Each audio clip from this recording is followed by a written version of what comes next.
one, Dipali Kamble, research scholar, Dr. Ambedkar Chair, Symbiosis International, DIM University. Now let's start our first technical session of the session 1. I would like to request our chairperson, Dr. Jagjap sir, please come to the stage. I also request to our two speakers, Dr. Vidyanand Khandagale sir and Dr. Mandar Shinde sir, please come to the stage.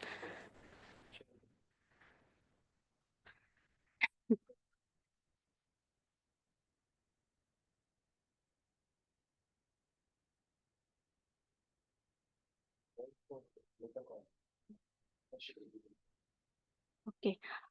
Before we begin, let me take a moment to introduce our chairperson, Professor Dr. Jagjap sir. Dr. Harsh Jagjap is a distinguished academician and professor with extensive expertise in political science. With the years of experience in teaching and research, Dr. Jagjap sir has contributed significantly to the field of political studies, policy analysis, and governance. His scholarly insights and academic leadership have made a profound impact on students and researchers. I also introduce our two speakers. The first is the Dr. Vidyanand Khandagale sir. Dr. Vidyanand Khandagale sir is the assistant professor in the Department of Education at Shivaji University, Kolhapur. And sir will be presenting on the topic employability, skills, higher education, and the marginalized section of society, a critical analysis. Our second speaker is Mr. Mandar Shinde sir. He is the head of communication and outreach, Doorstep School Foundation, Pune. He will be presenting on the topic identifying gaps between aspirations of youth and offering in skill training. Now I request to our chair professor, Dr. Harsh Jagjap sir, to proceed the session.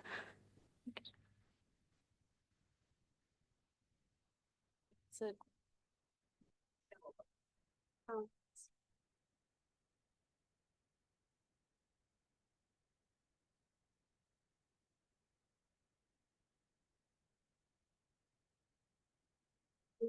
Sir sir थोडं करून घ्या कारण की यांचा चेहराच नाही दिसत recording मध्ये issue येईल थोडा class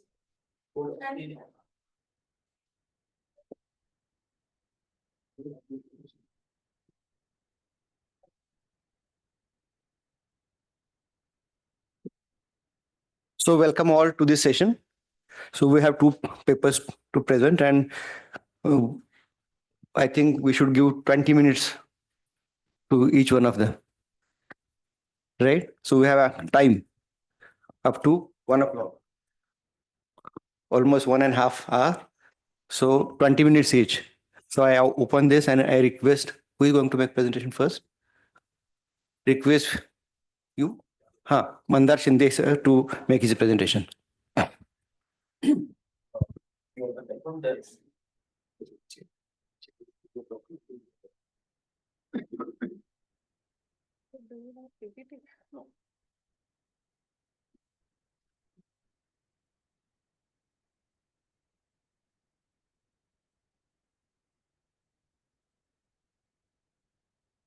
Good morning.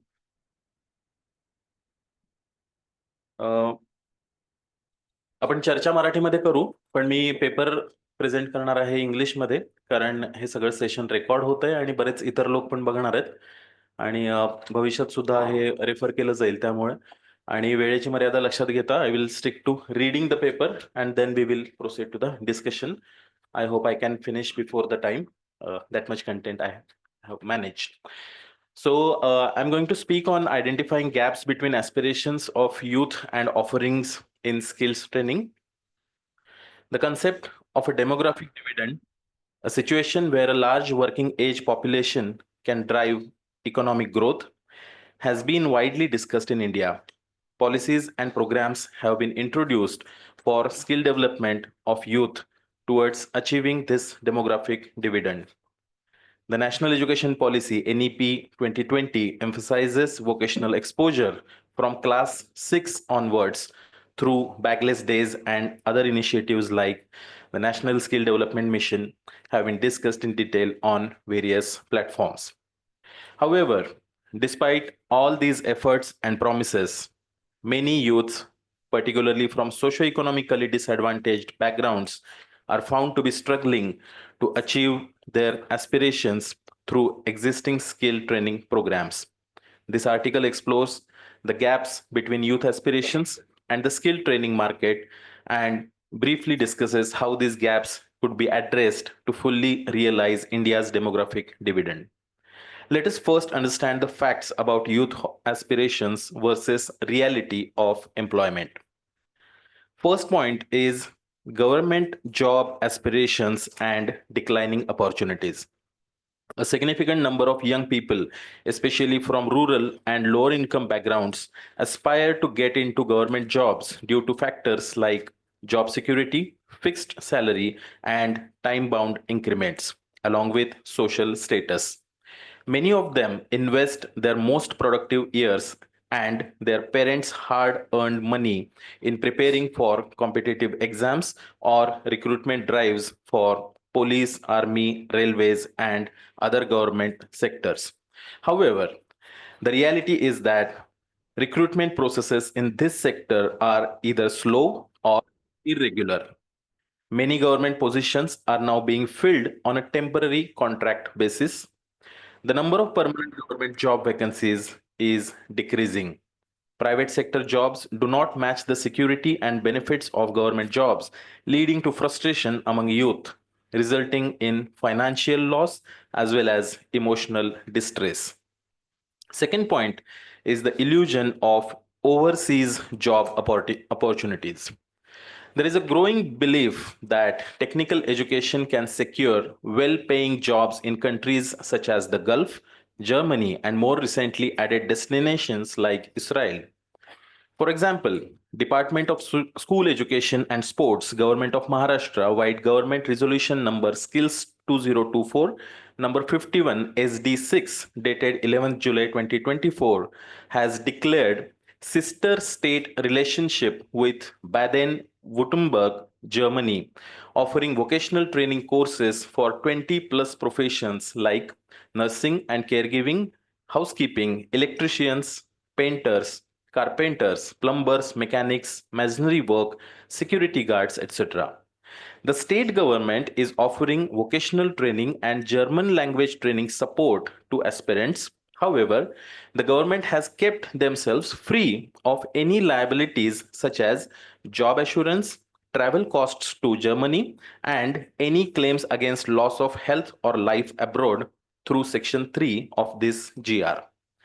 This raises concerns about whether such initiatives genuinely benefit youth or simply shift responsibility onto individuals without ensuring employment security.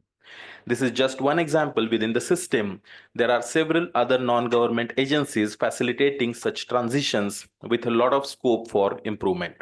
This aspect needs to be discussed along with promotion of vocational skill training among youth. Third point is the disillusionment with formal education. For first generation learners from marginalized communities, completing formal education is already a challenge. Despite their efforts and after spending 12 to 15 years to graduate from a formal college, they often find that job assurance is lacking even after higher education and they are expected to undergo additional vocational and skill training. This leads to disillusionment with formal education, discouraging younger children from continuing school. In a way, the system seems to be forcing the youth into expensive additional training programs without acknowledging their struggles of survival and coping up with the market requirements. Here, offering free vocational training courses does not solve the problem as the youth have to invest their time too. Let us now see the issues in the current skill training market. First one, non-convincing short-term vocational courses. Various short-term vocational courses like office assistant, gym trainer, beautician, fashion designing, which is actually stitching or tailoring, nursing and mobile repairing are offered by private institutes. These courses typically run for 3 to 6 months, and the salary after completion ranges from rupees 5,000 to rupees 20,000 per month if jobs are available. However, many trained youth do not find suitable jobs and instead take up gig jobs such as delivery agents for Zomato, Swiggy, or Amazon, and drivers for Ola and Uber. These jobs do not require vocational training and offer no job security or career growth, making the training efforts ineffective. Such experiences of students from previous batches are creating challenges for institutes in mobilizing students for next batches. Some of the vocational training institutes in Pune have started offering an upfront commission against enrollment for their courses. Second point is poor linkage between employment and training. The Employment Exchanges Compulsory Notification of Vacancies Act 1959 was designed to ensure that unfilled job vacancies would guide the launch of relevant vocational courses in ITI and polytechnic institutes in and around the industrial area. However, vocational courses seem to be launched without clear employment demand. On their part, employers do not always report skill shortages to the appropriate government agencies. The provisions in acts and policies thus remain largely ineffective in aligning vocational training with market needs. Point number 3 is gender-based vocational training choices. Gender plays a significant role in vocational training choices. Institutes often find it easier to convince female students and their parents to opt for courses like beauty services and fashion designing or stitching because these professions involve limited male interaction and parents find them socially acceptable. However, these courses are in fact found to be reinforcing patriarchal norms rather than promote gender equity in employment and society. On the other hand, non-traditional trades such as petrol pump attendants, driving, or delivery services are discouraged for women due to safety and dignity concerns. Point number 4 is the myth of self-employment through short-term vocational training. Many vocational courses claim to promote self-employment, but this is often misleading. The reality is that such trainings do not cover essential business skills like marketing, finance, or customer management. No financial support is provided to first-generation entrepreneurs attending these courses. Market saturation occurs when multiple trainees from the same area acquire the same skill. For example, if 50 women from the same community are trained in stitching or baking, who will buy their products? This creates false hope and eventually leads to underemployment. Another topic under the carpet is children in conflict with law and vocational training as a measure for their rehabilitation. Under Section 18, subsection 2, point number 2 of the Juvenile Justice Care and Protection of Children Act 2015, recommended orders regarding children found to be in conflict with law include an order to attend a vocational training center. Having worked closely with children and young adults exposed to or accused of unlawful activities, a troubling pattern is observed among children dropping out of school due to uncertainty about job prospects and being pushed into child labor and even unlawful activities. Once they enter the legal system, vocational training is imposed as a reform measure. This reactive approach fails to address the root causes. It is important to note and discuss the changing employment patterns. Modern job opportunities are shifting from traditional office jobs to gig work such as food delivery and driving, which pose challenges like uncertain work hours, no employment benefits such as pension and insurance, and lack of long-term career growth opportunities. Vocational training institutes are now found to be convincing students to join their courses rather than providing informed career counseling and choices that suit their capacities and aspirations. Another interesting point to note here is the biased approach in declaring someone fit for vocational training. Failure to secure decent marks in formal education is becoming the basis of sending children from less privileged backgrounds to vocational training courses.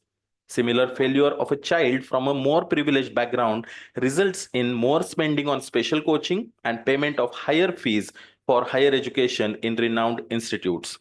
This aspect needs to be studied further and corrected if need be. Coming towards some recommendations for bridging the gap through possible solutions, such as 1.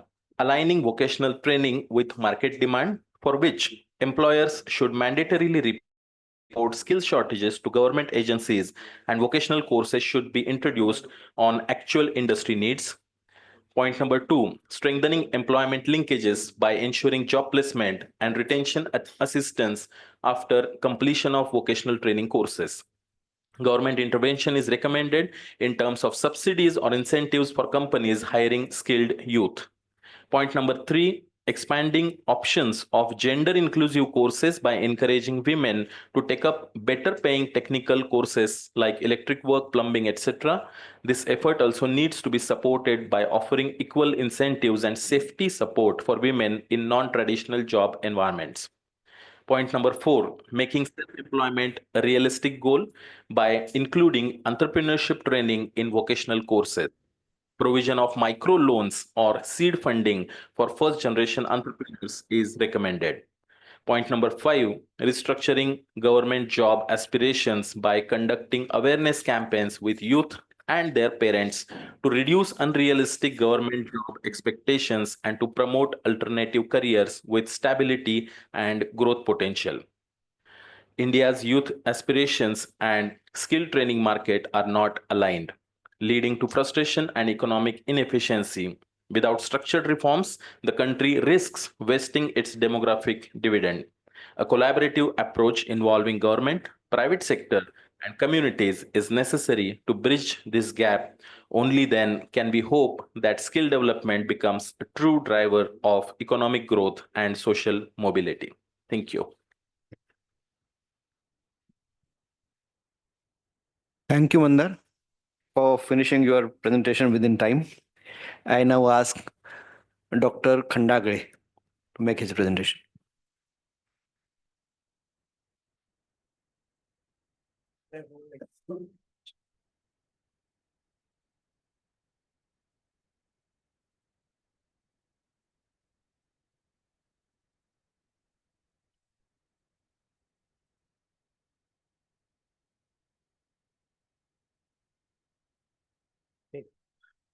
Thank you, sir. A very good morning to one and all. Honorable sir, my professor mentor, Professor Zondre sir, my dean and my guide, Professor Mahajan, my friend, Sodri sir, and all dignity and dignity of the dais. I had made an attempt in the morning when it was discussed about, and that itself was covered in my paper, which I was thinking on that led. And I got the guidelines, what has to be taught and what the higher institutions had been framing, restructuring, how that educational structures has to go. I belong to a Department of Education where we are preparing teachers for future teacher educators. So we are teacher educators preparing for teachers for coming generation. So when I check employability as a concept, it gives itself me a challenge, because recently we had a workshop on employability, and when I asked my final year students what do they understand the concept of employability, so I found the answers, and which were very interesting. The most answers were covered with that 4 C's, that is communication, critical thinking, creative thinking. But I think they are so soft and they are so buzzword in every form, which in the morning it was told that contextualization and specific skills need to be understood and studied, because we belongs to that universities and department. I found, I personally also experienced with that, there is a huge gap between the circulars which are arising from the state and what is happening exactly in the universities. So there is a huge gap. They had been asked to train for this, where the need and requirement is entirely different from that. So that thought and that form that I'll not go into all details about that, but then I'll just try to explore what is marginalized. I think enable. Okay.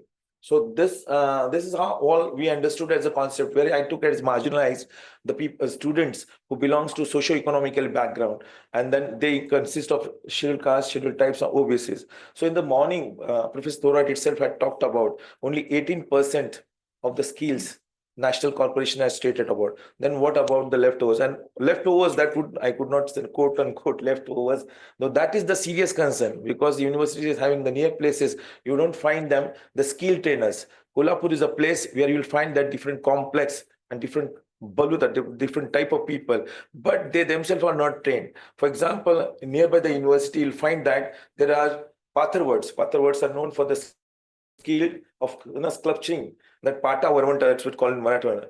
But they don't have that exposure. When we talked about entire university talking about skill development, but they are behind the road, and then we lack in that. So research, our university is emphasizing, our Center for Inclusion is also making efforts.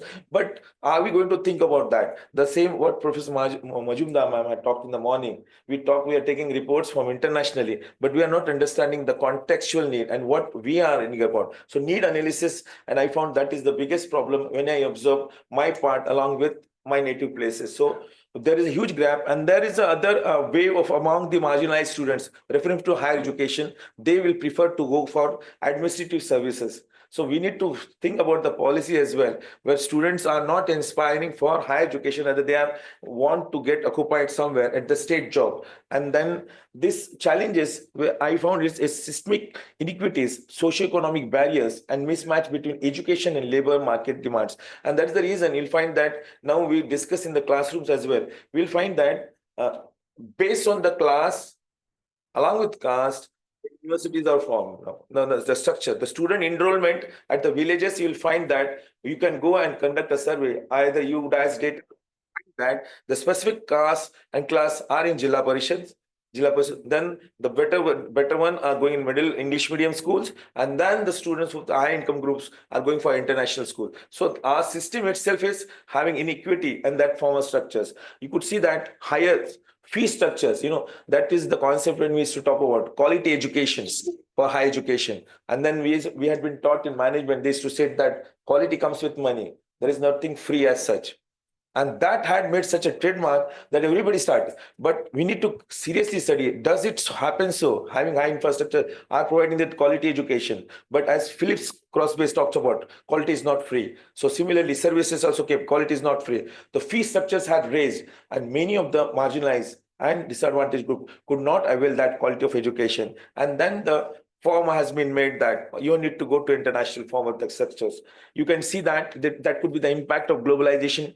You point that, and you'll see that IITs, IIMs, and all institutions, the fee hikes are made.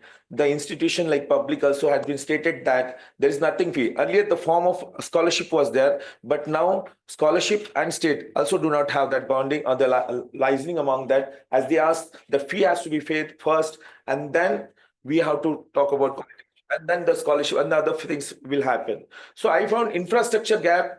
That's you could see everywhere, even in places from that limited internet connectivity. So the other paper which was discussing about digital divide, though we could see that through post-COVID, how many were there who were in regular form of education, how many of them got the opportunity to get education from the continuous form. So bridging gap, so connectivity, lack of devices, unreliable electricity, because we all know load sheddings and other things happens to all small cities. It's a very common phenomenon, and which has been accepted by people as well. So don't you think that itself is a big barrier between cosmopolitan and the village form of that students? So hinder participation in digital or blended learning programs. So now UGC is framing that we need to have blended learning programs, and 40% has to go on online, whereas 60% offline. So in that case, are we really prepared with that? Specifically in higher education when we talk about, and then if so, are the first generation learner, marginalized students could avail that facility and could compete with the expected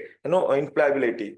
Cultural and social capital deficit was a point where we could see that privilege in higher education often manifests through unequal access to networks, mentorship, and institutional support. That you could see it. No, now every university is linking to the placement, and we had been struggling with NIRF with that. We need to understand the students from our university are from rural. They have excellent content, excellent knowledge, but in that form of race, we need to also decide what is our context, what purpose we are, what are we meant for. That I found a very serious concern with that. Digital divide is a common buzzword. Again, we talk where I found that only 13% of students who have a good access of internet. Although everybody have that access is not an issue. Digital divide, access of internet is there. But are they going to apply? What quality of resources they are getting access? For example, if you have internet access, but do you get world-class Scopus journal access? So no, they may say that you have internet, you have internet. Internet is a prior facilities, but what sort of internet facility with world-class journals had been accessed? So that itself is creating a digital divide. They are getting of world-class research and form of structures where other students who form belongs to a small group or marginal could not avail that. Curriculum is again a buzzword. Curriculum for any education system, curriculum is the backbone. What sort of curriculum has to frame? And now when we teach, when we study, we find that there are different forms of curriculum. And now it's an approach of spiral curriculum. It's not that it has to be a permanent curriculum. Concentric approach has went far away.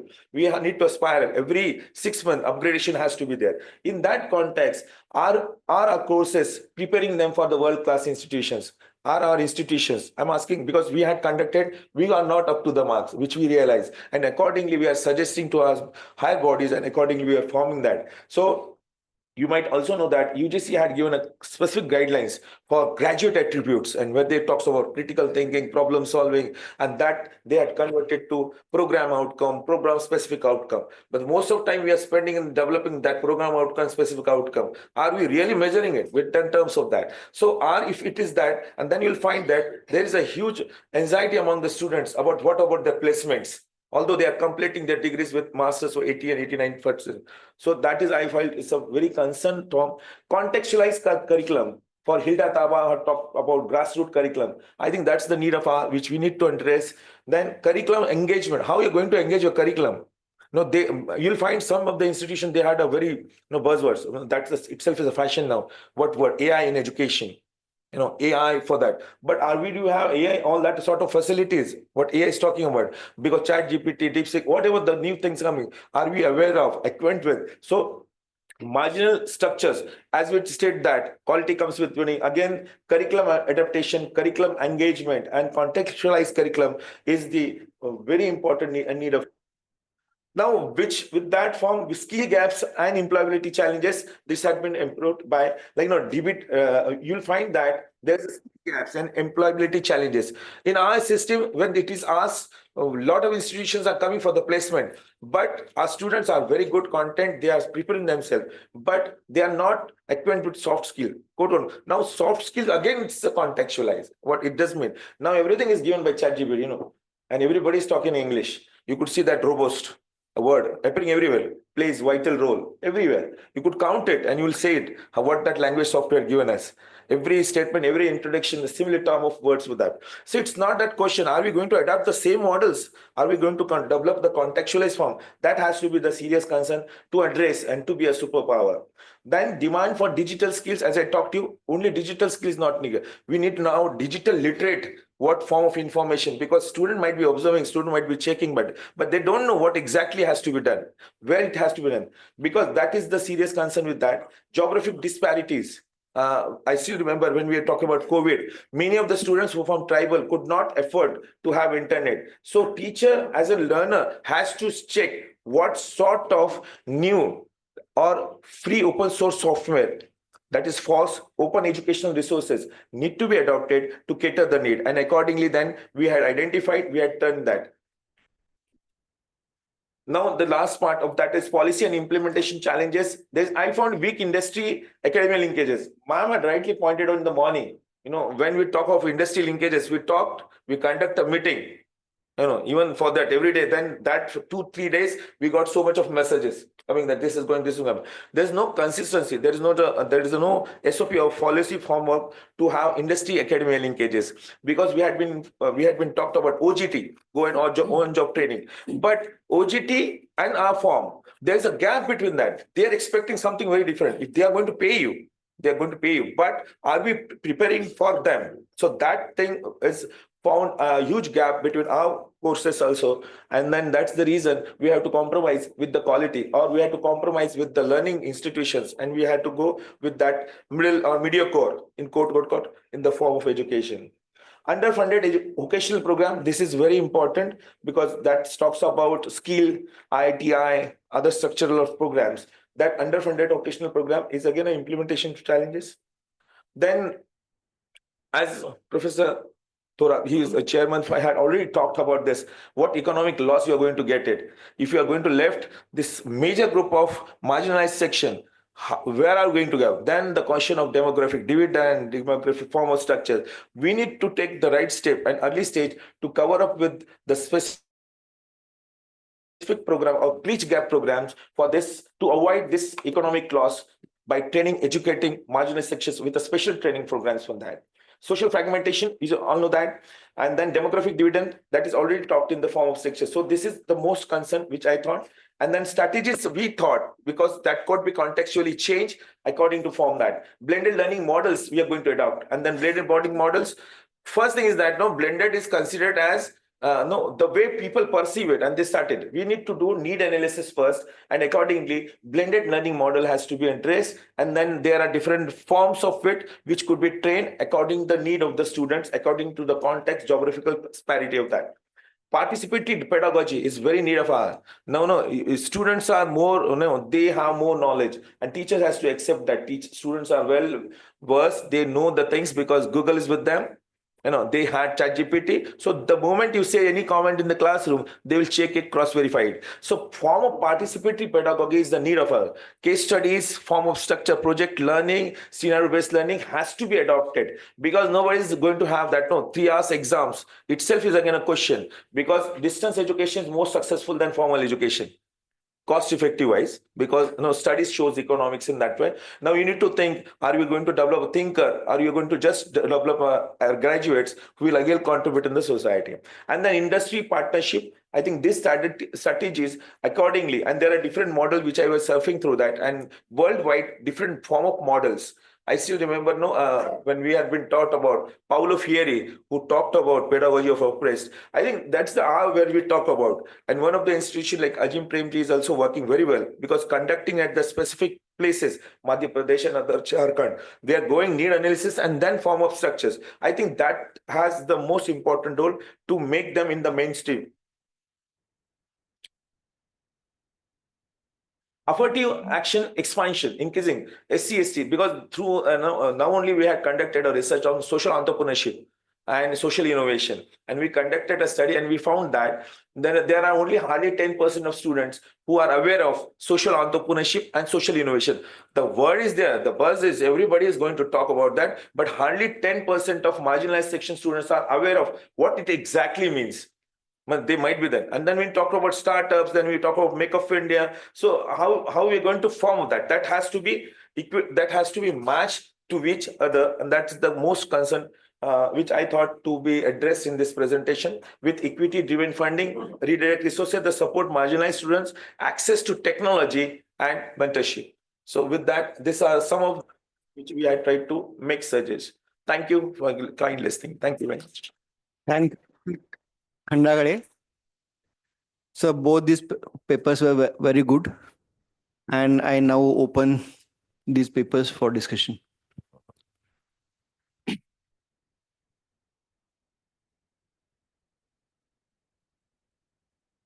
So we'll discuss this paper one by one. Instead of asking the questions to both of them at once, we'll ask question to each one of them separately.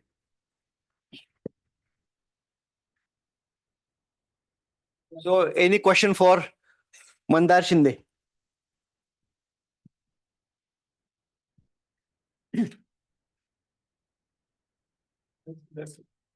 That should be open like any.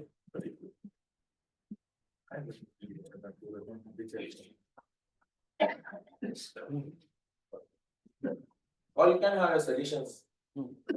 All our thoughts. That could be better. Questions would be difficult. Yeah.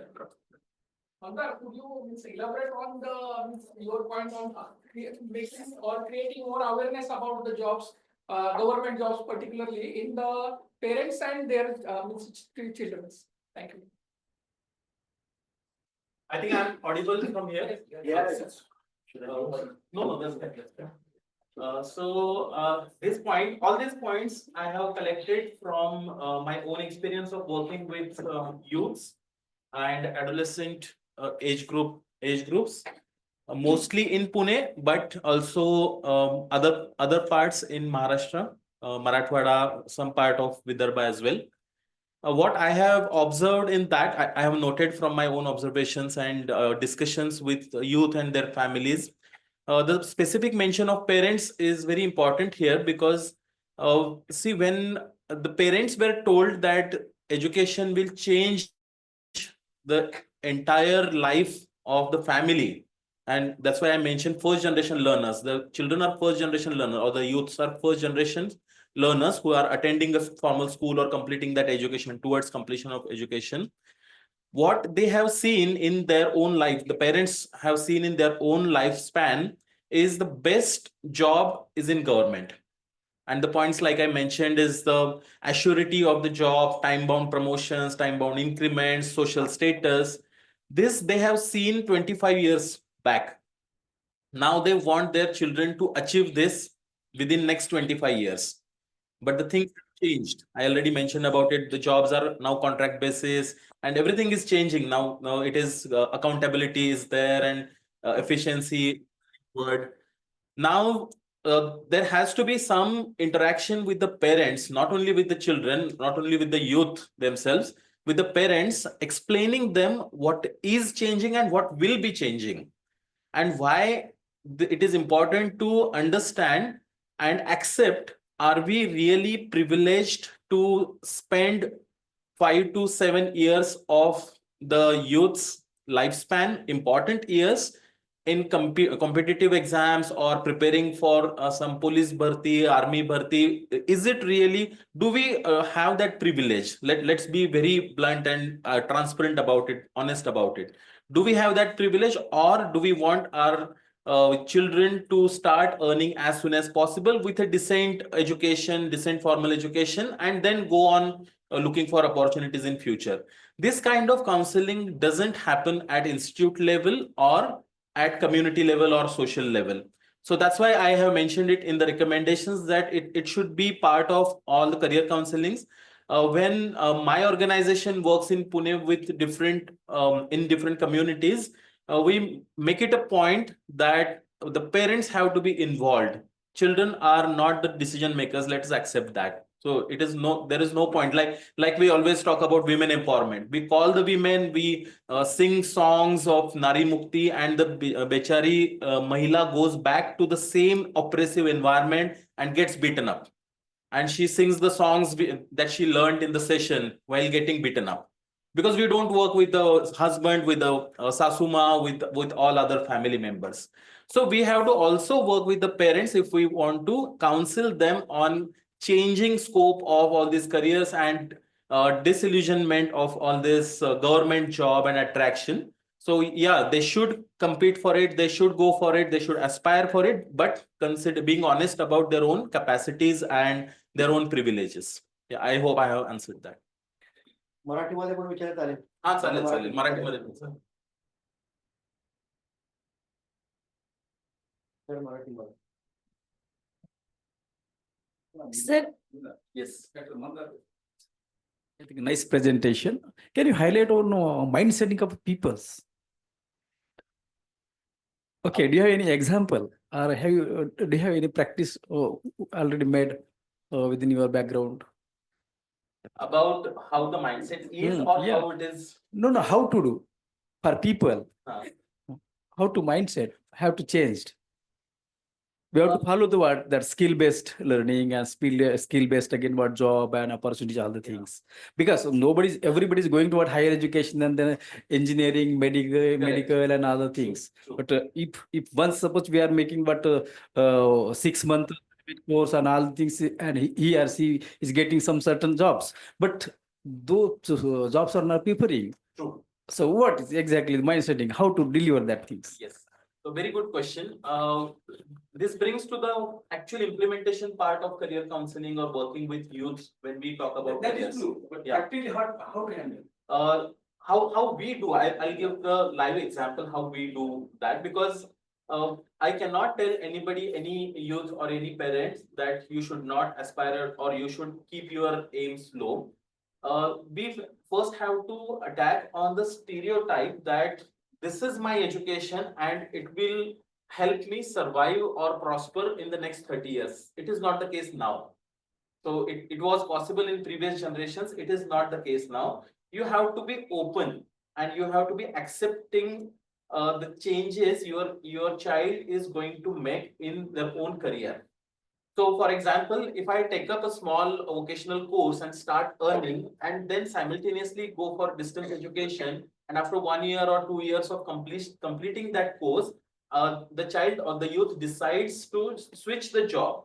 The parents should be prepared. They should not force that, no, you become permanent now you have to make your career only in this.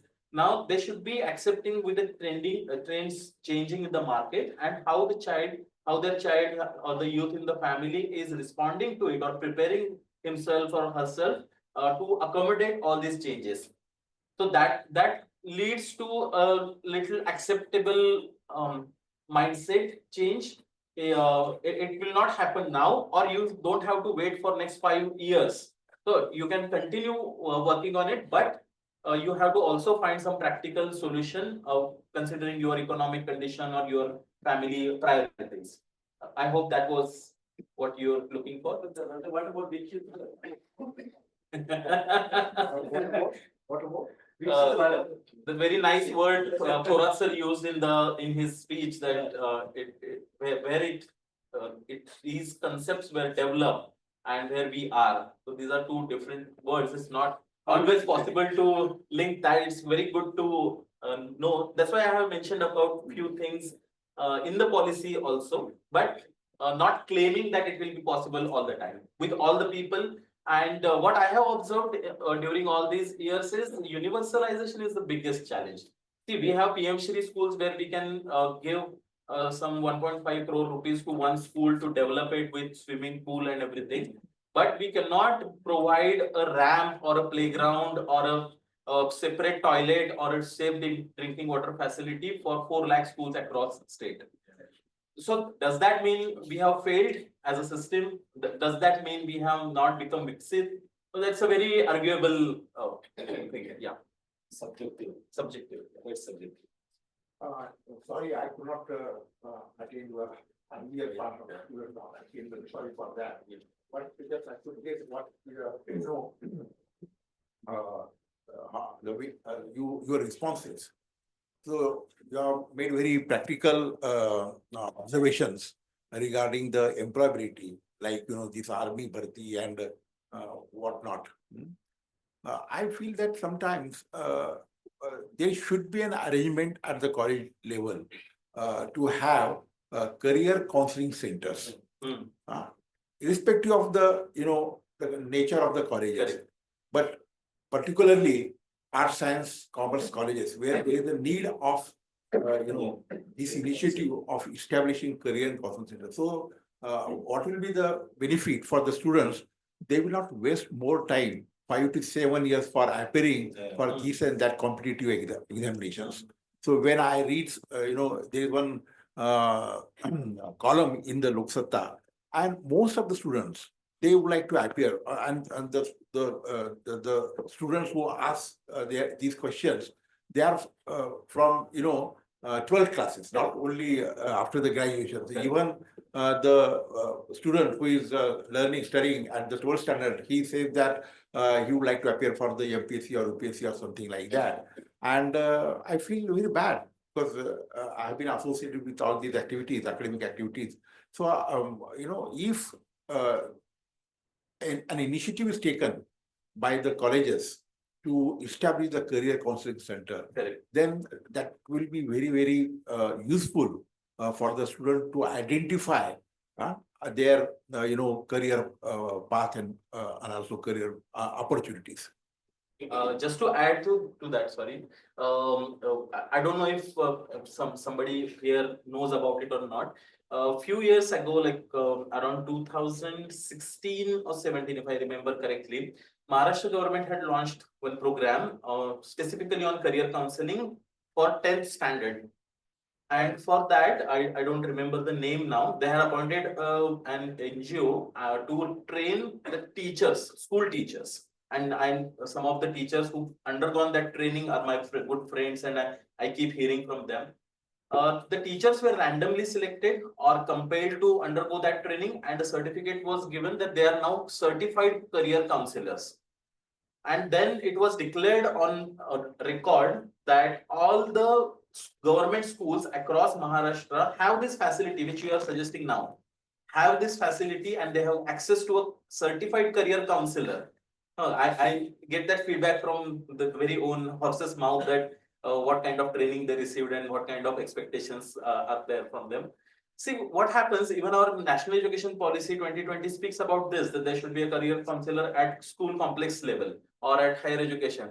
It is there in the documents, it is there in the policy. The way it is being implemented, the way it is interpreted is the problem. And again, I come to that universalization. At few schools, it is really good. People have, school management committees have invited people from the neighborhood and have conducted such trainings, such counseling sessions. But it is exceptional. It is not universal. But yeah, this is very, very valid and very practical thing we have to think upon. Yes, some colleges have taken initiative Yes. establishing the placement centers. Correct. So, Methods. like Yeah. that. But career counseling, Yes. the permanent structure, and this is a new information for me, that Maharashtra government had already Yes. thought of such scheme, but Yes, yes. these centers are not functional. Yeah. Correct. That is the problem. Correct. Huh. Correct. So that should be made mandatory, whether it is a government college or the private colleges or any institute, that there should be career counseling, the permanent. There should be 2 or 3 teachers will be looking after that center. So anytime the students can go and just ask about more information. Agree. So I would like to just add that same point, no? because as we are working with the teacher education and teachers. Yeah. The first thing is that I don't think that career counseling at the school level itself will work. The reason is that I think the curriculum engagement. I'm talking at the college level. Yes. Yes. Yeah, that would be better. Because why I'm telling this? Because curriculum engagement, adaptation, if the practices at the school itself has been imbibed at the right time, the career will explode. Now, as in the morning itself was there, 5 years we can't predict. Mama had already said what the career has to be after 5 years. So that itself challenge. The government job, what sir had rightly pointed out. I'm working with Shivaji University Kolhapur. I see that most of the students had been occupied and entirely busy with the reading room, preparing for administrative services. The other side of this, I think, is that is the only assurance that they will get government job. We need to accept, that is the only assurance. I'll pay 5 years, I'll be there, I'll work a course, and I'll get a job. Either most of the students got selected as a clerk, PSI, and they are trained for teacher education. So think the gap between that and the assurance had made them to move on to administrative services. It's not that they don't want to learn. The surrounding what we are living in this place, we could have more opportunity to explore. And we need to have that, we dare to go out of that. But that places, it feels that is the most convenient. So almost 90 classes are vegan and they are all in the reading room and study room. Because when we ask them and when we discuss them, they said this is the assurance. Ata gram sevakachi pariksha hai. Ata yachi pariksha. So that thing also has been there. That's the one form of observation. We are not just confined to your university. It happens at ANU is full with the students. Who are So that is happening in every form.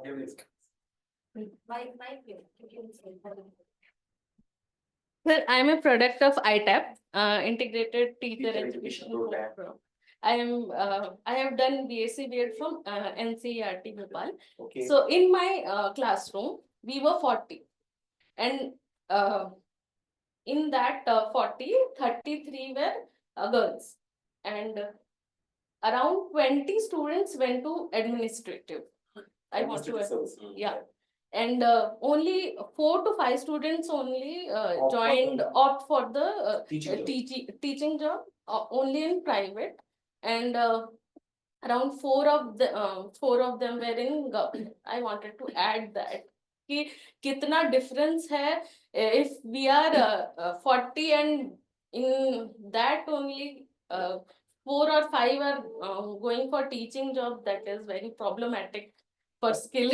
No, I think that both sides has to be thought. The 4-year course had made them confident, about their own skills. Because what we observe in even ITEP, you're talking about, IITs have been there. The current ratio, ITEP course, Integrated Teacher Education Program म्हणून सुरू केला NEP ने 4 वर्षाच्या ह्याच्यात. And that IITs and also had been taken in that course. The thing is that they have multiple entry and multiple exit. So they want that brand, IIT. They will complete BSc, they will leave the course. But they admitted for ITEP for 4 years integrated. But the thing is that this course also helps you, ma'am, to develop your skills. So probably after 4 years, a student might recognize that I am very good in administration. Sir, but we were in teacher. I have done BSc B.Ed. B.Ed is for education, right? So I have to be skilled for teaching, but I'm not good at, because we got skill development for 1 month only, work classes. So internship was less. Yeah, but there is no work experience, that much work experience, so that we can develop our skills. So there should be more internship in skills. Internships and career counseling should be there. Career counseling. Sure. Yeah. We'll recommend this to NCT, National Council of Teacher Education, because they are the one who frame the syllabus and curriculum. Yes. I would like to add something. As you have told, the government has some policies. Similarly, one policy is there, along with the mark sheet of the SSC. The students get one more certificate about their own trade. Psychological test is made at SSC. But what is happening with that? Exactly. Sir. After 2 years, whether we have mapped it, Correct. after the 5 years, whether we have mapped it, whether the college teachers are seeing that what he want to see or want to do, it is nothing to do with that certificate. So it is very important that we have to consider that matter, what the student want to do. Right. And accordingly we can work. If we work, then it is possible. And one more thing is that we always discuss about the knowledge and skills, but what aptitude is required for a particular sector, that is very important. And accordingly we can develop the student. That is the point I would like to add. So the same thing happens to her. After 4 years, also people start to understand what is their aptitudes. Because courses doesn't help us. Because there are these IQ test, centers. Yes. And the students go there, the parents. Jilla Vyavasay Prashikshana Kendras. So the parents take their kids to these. Okay. centers. Yes, sir. Also want Yes, to sir. ask. Yes, sir. No, that. Sir तुम्ही आता म्हणत होता career counselling, तर career counselling important आहे, but behavioural counselling किंवा ते पण important आहे कॉलेज युनिव्हर्सिटीज, कारण की आपण डिप्रेशन मध्ये जातो किंवा वेगवेगळ्या सिच्युएशन्स ना रोजच्या जीवनात आपण फेस करतो. तर मग बिहेवियरल पण काउन्सिलर पाहिजे, कारण की बुलिंगच्या केसेस किंवा आणि कुठल्या केसेस वाढतात किंवा डिप्रेशनच्या, तर बिहेवियरल काउन्सिलिंग पण इम्पॉर्टंट आहे. आणि दुसरा मुद्दा जो पॅरेंट जे असतात ते मुलांचे विचार कंट्रोल करतात. त्यांना असं वाटतं की मुलांना काही एक्सपिरियन्स नाही किंवा हे नाही, तर ते कंट्रोल करतात. आणि मुलांना आवड असते, पण पालकांच्या अपेक्षा असतात की त्यातून इन्कम कसा मिळणार. म्हणजे उदाहरणार्थ स्पोर्ट्स घेतलं किंवा सिंगिंग घेतलं, तर त्यांना असं वाटतं की त्यातून पैसा किती मिळणार, आणि मुलं विचार करतात आवडीनुसार. तर या 2 गोष्टी एकत्र करून इम्पॉर्टंट आहे.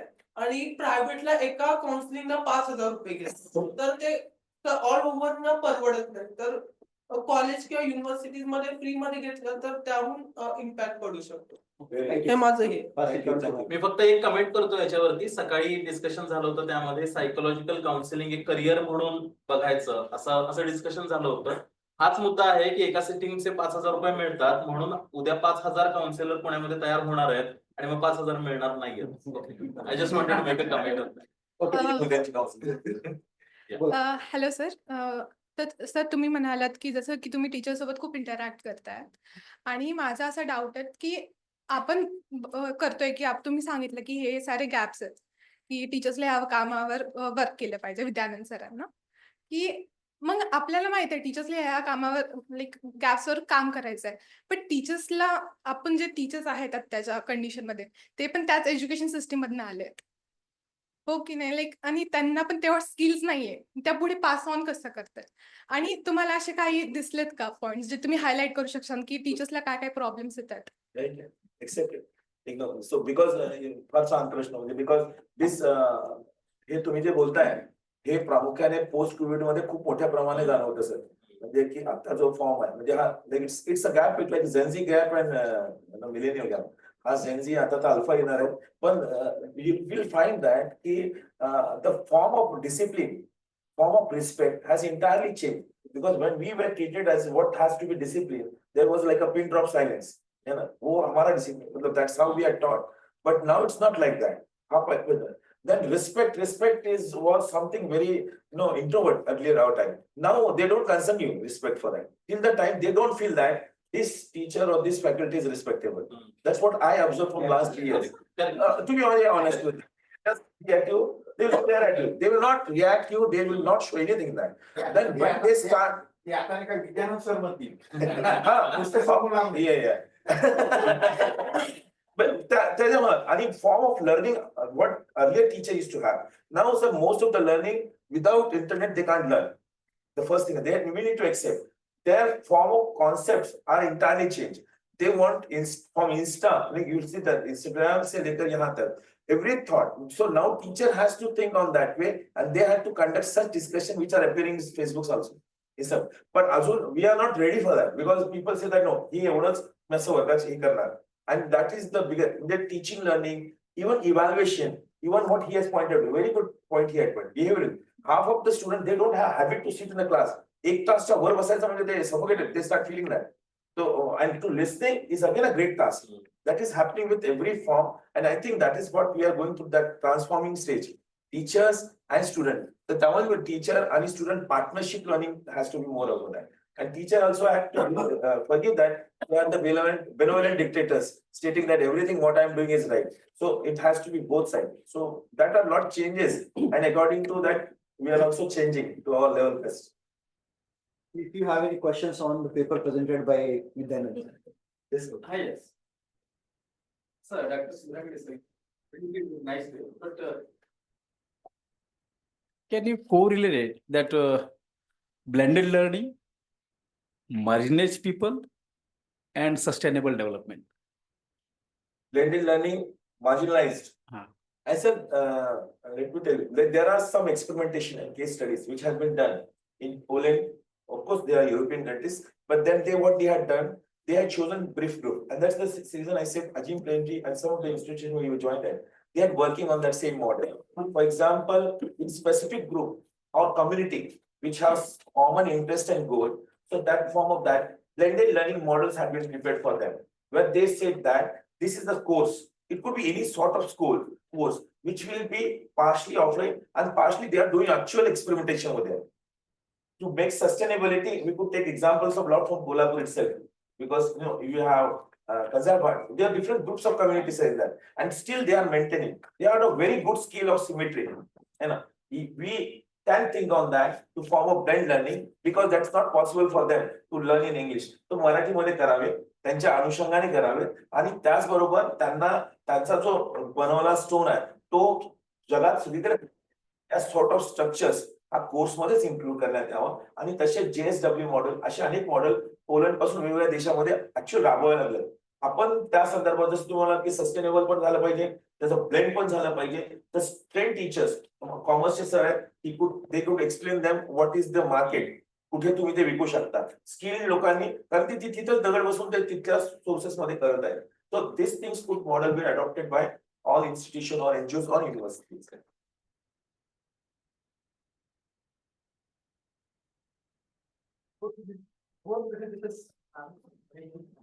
I just want to ask, NEP proposes equal opportunity cell. That we are wondering that how could it be accommodating the larger marginalized groups in this kind of initiatives. And sir spoke about the Patharward's jobs, how to tap these skills to in the skill development avenues. And what surveys required to actually motivate these kinds of marginalized context, people, and then contextualized in the curricula Yes. to propagate the skill development initiative. Because we have elitist ideas of skill development, National Skill Development Corporation, and they have done their different kind of surveys. But what kind of need-based surveys which are on the ground required, so that we can understand this kind of. And there are also the problem of special education. What is it? Special abled people, because as I seen that in the University of Pune, there are Savitribai Phule University. There are some what do you say, placement for the this kind of deliberately Divyang, but special abled people, Differently able. and they were got the jobs in the corporate sector, having some skills. Given university had provided some skills, but they had they could not sustain the jobs because of the conducive environment which was lacking in the corporate sector. So how could these challenges addressed in a very academic and pragmatic manner? Right. Yeah. It's a good question. But I think there are multiple questions in the same thing. We need to marginal then that tribe based or community based. So we could. That's the reason when I presented, I talked about Hilda Tava. Hilda Tava talked about curriculum development model in terms of academics, based on where it talks about need analysis has to be done first. So we need to understand what is the need first, in terms of courses what we had talked about. And then mainstream, as you said, elitist, so skill has to be classified. Of course, then again, there could be a studies stating that why this skill has to be those, to why this skill has to be trained. So we need to have that attitude. Many of the skills which are existing, most of them are traditional skills, which are indigenous or traditional skills, that also could be done and could be done like that for small modules, and preparation can be done in that quantum. Now, sir, mainstream, special education, differently able you talked about. Everybody had its own organization agencies. Now we are emphasizing more on skills. Earlier, of course, skilled people were there in India and they are existing. But things that in terms of academics, I feel each group is different. Each group has to be catered. And I will suggest grassroots model for curriculum for this structures. All for three. All three could be a different case studies. There are special children, differently able. Now they got opportunity, in other small cities, there itself of stammering is a problem. Stammering केल्यानंतरच त्याला शाळेमधनं बाजूला तो हे म्हणून इथून ते आहे. Now people started accepting. I think that's the best part. दिव्यांग त्याला नाहीतर ज्या मुलाला बोलता येत नाही, ज्याच्यातनं फॉर्म होत नाही, त्याला तर वर्गामध्ये पण तशी फारशी संधी नसायची. आणि तो आयुष्यभर तो तोत्रा किंवा असं म्हणूनच हे होतं. तर things are changing, but are changing. We need to have that enough patience to develop that what curriculum, which group is going to work on what. Special is different, marginal, socio-economic आहे. त्याच्यामुळे त्यांचा confidence, त्यांचे complexes, that has to work in terms of psychological form. Special education तुम्ही differently able ज्याला म्हणतो, त्यासाठी specific technology, specific groups, त्यांचे specific models असे तयार करूनच आपल्याला ते काम करतात. So I think your question had different form fragmentation which has to be addressed individually.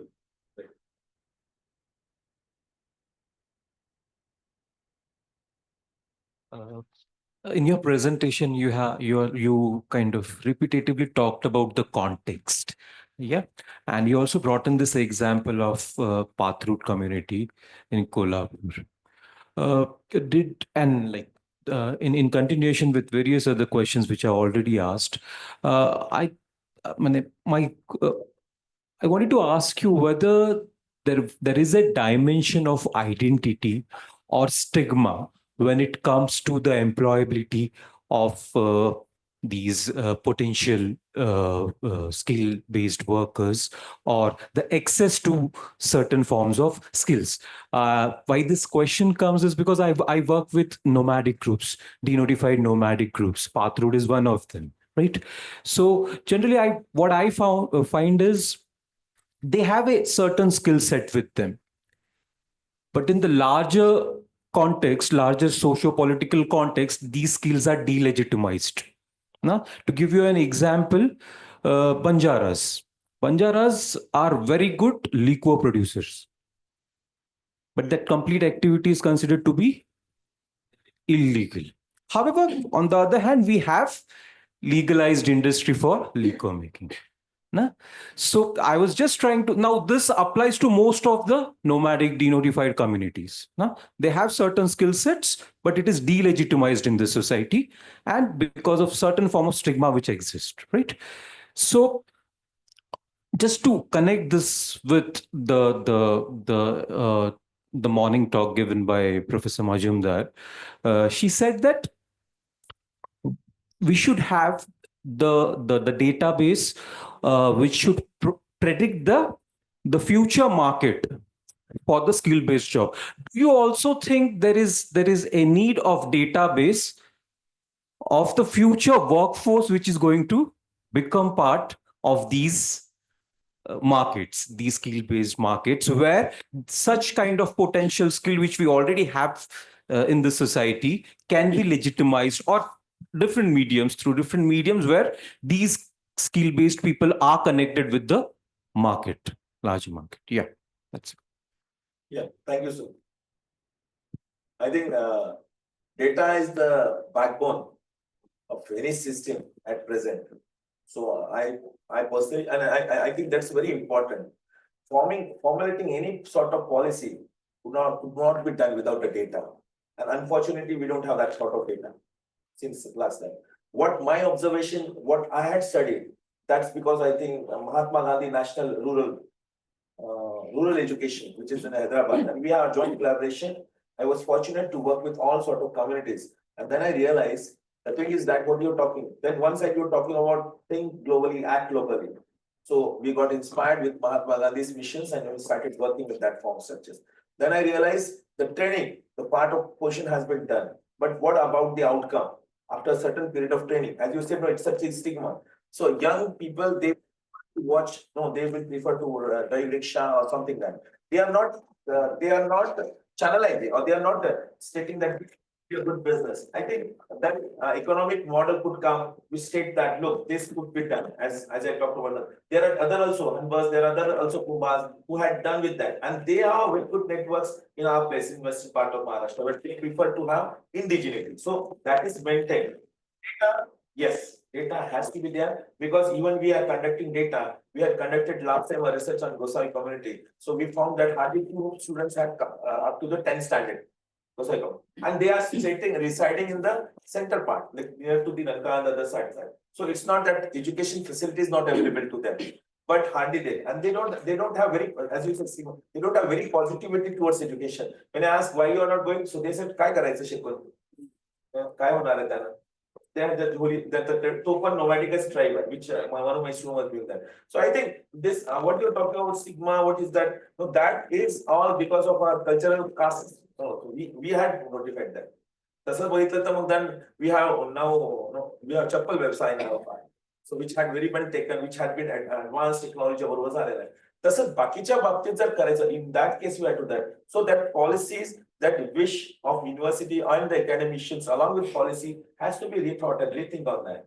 Because what I thought is that when we went to that, I found that they are 100 bags. They are basically Tamilians who migrated to Kolhapur. That also I came to know them. So their language, their tone, their intonation, their dialect, it is entirely different. Although they are residing in the center place. अब cultural से लेकर उनको, मतलब पहले उनका culture को identify करना पड़ेगा, उनको समझना पड़ेगा, फिर उसके बाद में उनको कुछ model, because they are not going to believe on it. त्यांचे दोन हे झालं की दोन पाठीवर ते झाले की they will leave it. I don't want to work. आणि 8 days पुढे येणार नाही, म्हणजे मग आता पुन्हा शिकता पण प्रश्न होईल आणि मग प्रोफेशनलिझमचा पण होईल. I think this is a multi dimensional which need to be think and rethink. So that's what my observation at least from an educational point of view, I could say. Well, anyone else who want to ask on this side? Sir आपल्या शाळेमध्ये एक वातावरण असतं की एका क्लासमध्ये 7 ते 70 students असतात. तर त्यामध्ये शिक्षक प्रॉपर सगळ्यांकडे लक्ष देऊ शकत नाहीत आणि शिक्षक आणि स्टुडंट्स मधलं अंतर हे वाढत जातं. तर विद्यार्थी ओपनली बोलू शकत नाहीत किंवा शिक्षक ओपनली बोलू शकत नाहीत. त्याच्यामुळे आत्ताचे आणि न्यू एज्युकेशन पॉलिसी आत्ता आलेली आहे आणि त्याचं ग्रामीण भागामध्ये वेगळा इम्प्लिमेंटेशन प्रॉपर होत नाहीये, शहरी भागामध्ये होत आहे. तर गव्हर्नमेंट प्रॉपर पूर्णपणे पोचू शकत नाहीये. जेव्हा इम्प्लिमेंटेशन होतं तेव्हा इक्वल होत नाहीये. त्याचा विचार गव्हर्नमेंट करत नाही. हा एक पण इश्यू आहे. तर त्याच्यावरती काय गव्हर्नमेंट काय काय विचार करेल? आय अंडरस्टँड तुझं त्याचा जो प्रश्न आहे तो कन्सर्न दॅट्स आय अंडरस्टँड. आता तू जसं म्हणतो की वर्गामध्ये किंवा शाळेमध्ये शिक्षक जसं तिने पण विचारलं की त्या उच्च शिक्षणाचा होता, तो शाळेचा होता. तर आता तो शिक्षकाच्या ट्रेनिंग मधलाच भाग आहे किंवा शिक्षकाला त्या भूमिकेला थोडस बदल करावा लागेल. आणि आधी तशी भूमिका होती की गणिताचा शिक्षक आमचा कधीच हसत नव्हता. म्हणजे मी नेहमी म्हणत असतो विज्ञानाचा शिक्षक स्माईल असेल, हसणारे कोण होते? मराठी है ना, इतिहास शिकवणारे आणि हे लोक म्हणजे त्या भूमिकेत जायचे म्हणजे वैज्ञानिकाच्या किंवा त्या गणितज्ञाच्या. तर तो एक मोठा दुरावा होत होता की ज्याच्यामुळे बोलता येत नव्हतं. ते फार स्ट्रिक्ट आहेत, त्यांना ते आवडत नाही, ते चॉप फेकून किंवा पनिशमेंट करतात. पण आता मला असं वाटतं corporate punishment is not allowed in the school, जसं तू म्हणतो. त्यामुळे हा प्रश्न झालाय. दुसरं की कंटिन्युअस कॉम्प्रिहेन्सिव्ह इव्हॅल्युएशन ही फार चांगली पद्धत होती. अनफॉर्च्युनेटली ती नामाडोल होते, कारण सातत्य सर्वकष मूल्यमापन केलं तर त्या मुलाची जी व्यक्तिगत विकास आहे त्यामुळे मग तो दुरावा होणार नाही. कारण तू छान बोलतोस पण कदाचित तू छान लिहू शकत नसशील, है ना. तर काही गरजेचं नाही तो सगळं चाललं पाहिजे त्याला. तर ह्या गोष्टी त्या अनुषंगाने होत्या.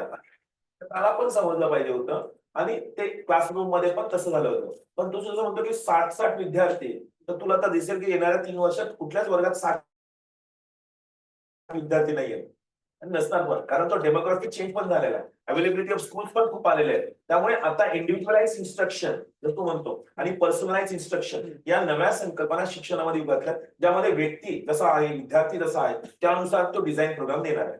म्हणजे हा आपण प्रोसेसमध्ये आहोत, ज्याचा उल्लेख तू NEP 2020 मध्ये पण बघशील. पण तू जसं म्हणतो तसं त्याला वेळ लागणार आहे, कारण ते कल्चर आहे हळूहळू डेव्हलप व्हायला की विद्यार्थी आणि शिक्षक आणि तो संवाद.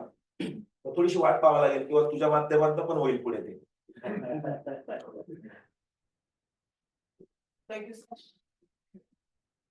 कोणाचे काही प्रश्न आहेत का अजून?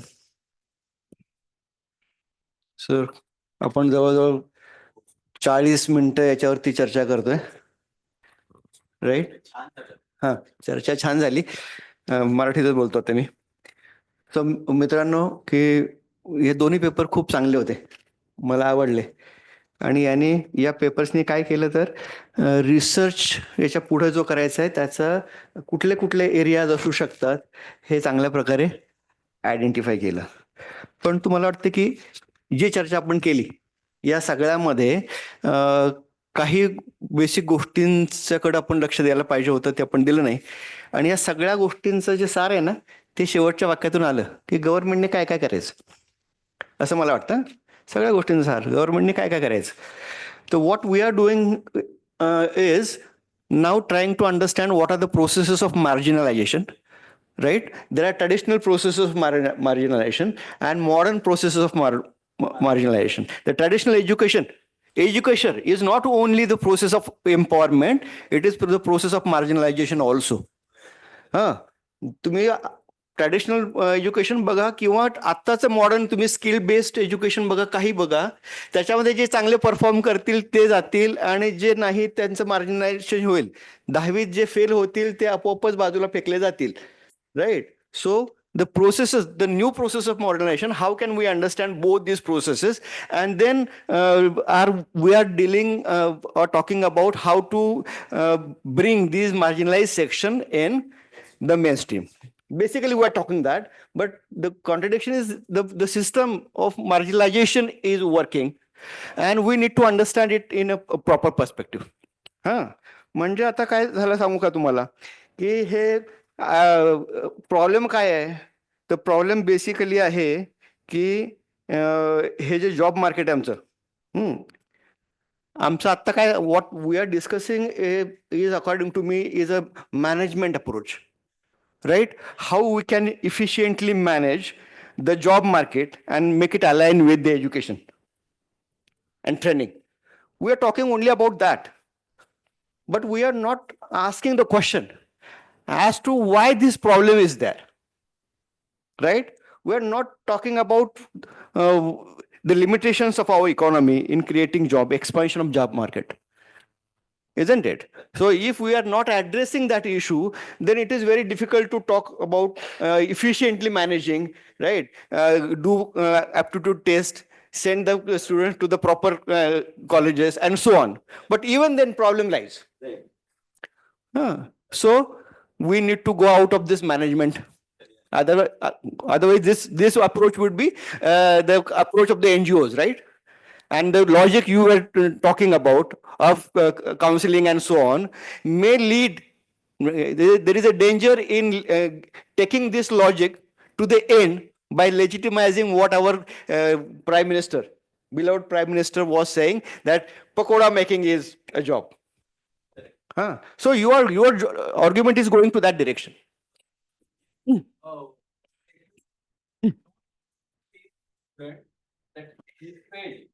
Fine, fine. What?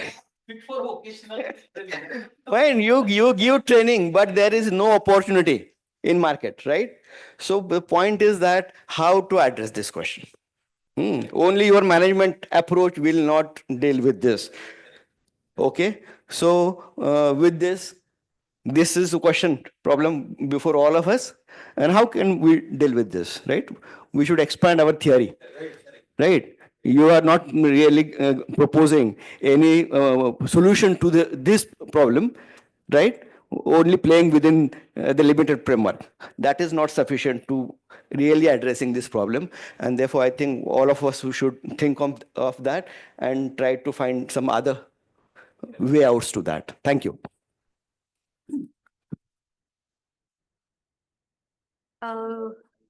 With the thought-provoking discussion, to conclude our session, I heartfelt thank you to our chairperson, Dr. Harsh Jagjap sir, for his guidance and leading the session. And I also extend my gratitude to our speakers for in-depth their presentations and insightful, valuable knowledge. Thank you. And now it's time to take break for lunch. Please rejoin sharp 1:30. Thank you.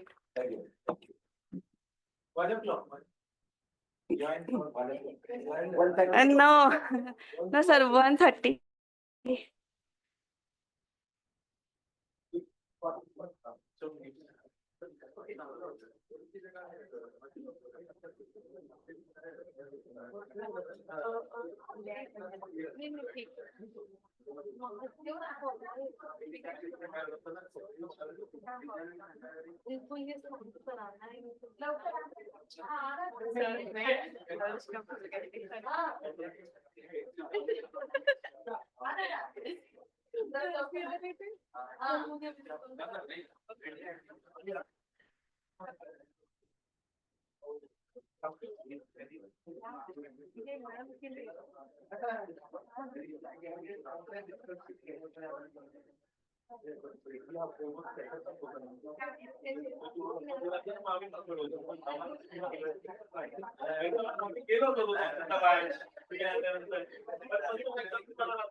एक बजे sir बोल रहे थे तो फिर 1 बजे आना पड़ेगा 15 मिनट में कैसे हो सकता है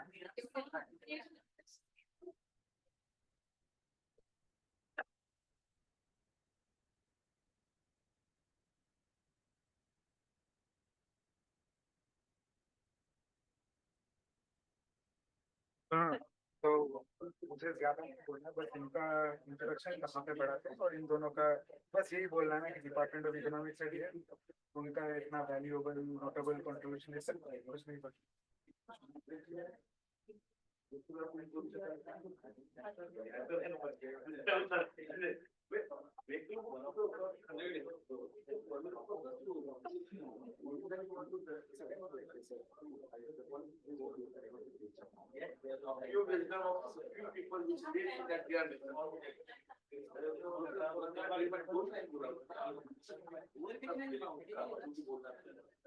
हाँ उधर दो ही है उधर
नाही हो तुम्ही काय पण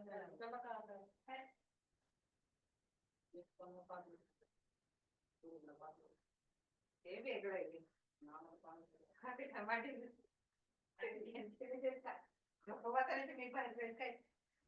काय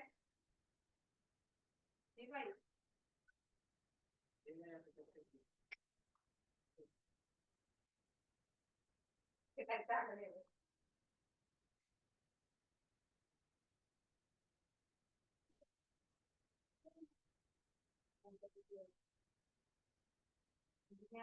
बोलते तर तुम्ही मला असे पण शिकवता असं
सर मैं हाँ ये हाँ कर दिया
Professor Shrikrishna is Mahajan or Professor Gautam Kamble?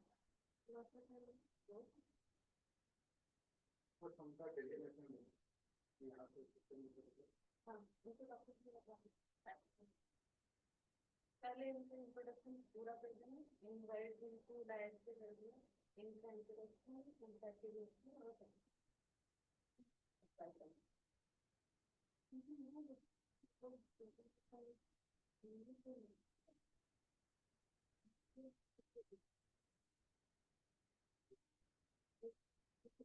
खड़े होकर बोल देंगे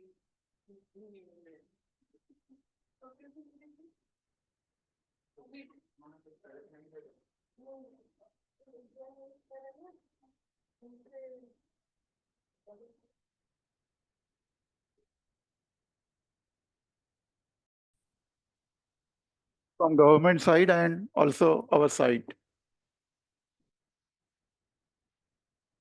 So for thousands of years, communities excluded from the development process have consistently faced a lack of education as well as skills. To reintegrate them into the development process, it is essential to provide not just education, but also skill development. For many years, these communities have contributed significantly to the country's workforce as a laborers. However, due to the lack of skill-based training, they could only learn through experience, which limited the growth of their productivity to the desired level. As a result, they have remained at the lowest rung of the development process, and their employability has not increased accordingly. Dr. B.R. Ambedkar recognized the critical need for education, training, and skill development to enhance their productivity and employability. In first session, Dr. Thorat presents this.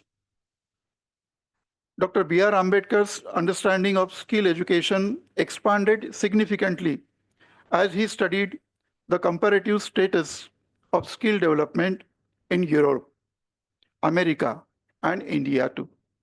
As a result, he began emphasizing skill education and professional education as early as 1918. This focus led him to advocate for professional education and skill development for the labor force right from establishment of the Bahishkrut Hitkarni Sabha.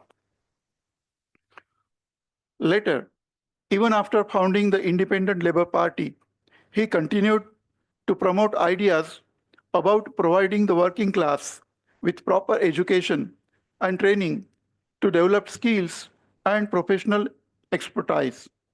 Similarly, during the social movement under the Scheduled Caste Federation, he consistently emphasized the importance of skill development for workers. Furthermore, as a labor minister, Dr. Ambedkar not only contributed to labor laws, but also established a government mechanism for worker training to enhance their skills. In his development frameworks for reconstruction and rehabilitation, he also gave prominence to skill development. तर या बाबतीत आंबेडकरांनी 1942 ते 46 या काळामध्ये जे काम केलं ते अत्यंत मौलिक आहे. 11 पैकी जवळपास 9 विभागाचे ते मुख्य होते. त्यावेळेस त्यांना लेबर मिनिस्टर असं म्हटलं जात असे. पण आपल्याला असं दिसेल की या सगळ्या क्षेत्रांमध्ये स्किल कशा प्रकारे येईल एज्युकेशन बरोबर याचा विचार त्यांनी केला आणि त्यांनी आपल्या लिखाणात आणि भाषणात देखील अनेक उदाहरणं दिलेत. आपण पाहतो की रेल्वेमध्ये जे कफलिंग जोडणारा माणूस होता म्हणजे अशा प्रकारचे जे रिस्की काम करणारे जे लोक होते ते लोक त्यावेळेस दलित होते. कारण वरच्या समाजाचे लोक ते काम करत नव्हते, त्यांना रोजगार होता, वे होता एक, यांना तो नव्हता, त्यांना ती करावी लागलीत. पण यामध्ये आपल्याला असं दिसेल की ते कफलिंग जोडण्याचं काम फक्त तोच करू शकत असे. तर हे एक प्रकारचं स्किल झालं नंतरच्या काळामध्ये, आणि आंबेडकरांनी त्याचं उदाहरण दिलं एका ठिकाणी. So around 1948, while his focus shifted more far towards promoting higher education, the importance of skills did not diminish. Dr. Ambedkar recognized that skill development and education were fundamental to empowering the workforce and fostering national development. The Dalit and Adivasi communities in society have a greater need to skill education because they are directly involved in the production process of growing industrialization. For instance, they work in high-risk jobs in sectors like MSCB, railways, ports, and defense departments. If they receive skill education, they can enhance their efficiency, employability, and productivity, while also reducing the risk associated with their work. Another important aspect of economic condition of Dalits and Adivasi, which is significantly worse compared to other communities. Due to financial constraints, many young individuals from the communities cannot afford expensive higher education, which becomes a challenge for them. In such a situation, if these youth acquire adequate skills, they can secure sustainable employment for their livelihood. This economic empowerment through skill education can greatly contribute to the country's economic development. In Dr. B.R. Ambedkar's writing and speeches, the necessity of skill education alongside higher education is repeatedly emphasized. His vision also highlights how skill education can play a vital role in strengthening the country's economy. जेव्हा ते कायदा मंत्री झाले, तर तुम्हाला त्यामध्ये दिसेल की आपल्यासमोर जो आस्पेक्ट येतो तो फक्त हा येतो की त्यांनी खूप श्रमिकांचे कायदे तयार केले. पण आपल्याला असं दिसेल की त्यामध्ये सुद्धा त्यांनी स्किलवर फार फोकस केला होता. आणि कामगारांच्या सभेमध्ये सुद्धा ते भाषणामध्ये बोलत असत की आपल्याजवळ कुठलं स्किल नाही सध्या, आपलं स्किल सध्या या व्यवस्थेने सगळं नामशेष करून टाकलेलं आहे, आपल्याला नवीन स्किल आपल्यामध्ये उभं करण्याची गरज आहे, असं ते भाषणात म्हणाले. त्यावेळेचा समाज कदाचित तो किती समजला माहिती नाही, पण आपल्याला एक उदाहरण तुम्हाला सांगतो, ते महत्त्वाचं आहे. ते इकॉनॉमिकली नाही आहे, सोशल आहे. पण आपल्याला असं दिसेल की त्यांनी जे समता सैनिक दल उभं केलं होतं, त्याचे जे स्क्वॉड्रन लीडर होते ते सगळे मिलिटरीचे एक सर्व्हिसमन होते. आणि आंबेडकरांनी त्यांना अशा प्रकारे मोल्ड केलं होतं. त्यांनी सांगितलं होतं त्यांना की तुम्हाला जर समता सैनिक दलात यायचं असेल तर तुम्ही तुमची वाईन बंद करा, त्याशिवाय तुम्ही येऊ शकत नाही. पण आपल्याला असं दिसेल की साधारणतः 1927 ते 1956चा जो काळ आहे त्याच्यामध्ये डॉक्टर बाबासाहेब आंबेडकरांचं जीवित वाचवण्यामध्ये समता सैनिक दलांनी जो रोल केला त्याच्यामध्ये मिलिटरी मॅनचं खूप मोठं कॉन्ट्रीब्युशन होतं. हे कदाचित आपल्या नजरेत येत नाही, पण हे सगळं आहे. आता आपण एक दुसरा भाग पाहू ज्याला आपण एम्प्लॉयमेंट सिनारिओ म्हणतो, जो स्किल एज्युकेशनशी आपण जोडायला पाहिजे. Between April 2014 to March 2022, the central government revealed that around 22 crores candidates applied for permanent jobs, access various departments. However, these 8 years, only 7.22 lakhs candidates successfully secured job. This means out of all the applicants, only 0.32% were able to secure employment. These figures highlights the stark competition and limited availability of government jobs in relation to the massive number of applicants. According to Center for Monitoring Indian Economy, CMI, during the first COVID-19 lockdown, around 12 crores people lost their jobs. In the second wave, an additional 1 crore people lost their jobs. These statistics highlights the severe economic impact of the pandemic, with millions of individuals losing their employment due to the lockdowns and other restrictions. Why is employment increasing in cities? In July, India's unemployment rate fell to 6.80%, while the unemployment rate in rural areas is decreasing. The unemployment rate in urban areas continues to rise. This is primarily due to the decreasing availability of jobs in industries and services. So, according to CMI data, the government in situation only those struggling with unemployment can truly understand how difficult it is to find employment. According to CMI data, the government dismissed these figures. They denied these figures. On July 28, while responding to a question in Rajya Sabha, the central government stated that a survey conducted by Ministry of Statistics and Program Implementation found that India's unemployment rate had decreased, though the specific sectors were not disclosed. माहिती लपवल्या गेली गव्हर्नमेंटद्वारे. Accordingly, the government announced that over 15 lakhs people have been recruited through the National Career Service NCS portal, and more than 2 lakhs candidates have found employment through job fair. So this is new system introduced by government, job fair. Whether it is legal or not, you can decide. The Deen Dayal Upadhyay Gramin Kaushalya Yojana is indeed an important scheme aimed at providing skill development and employment opportunities to rural youth.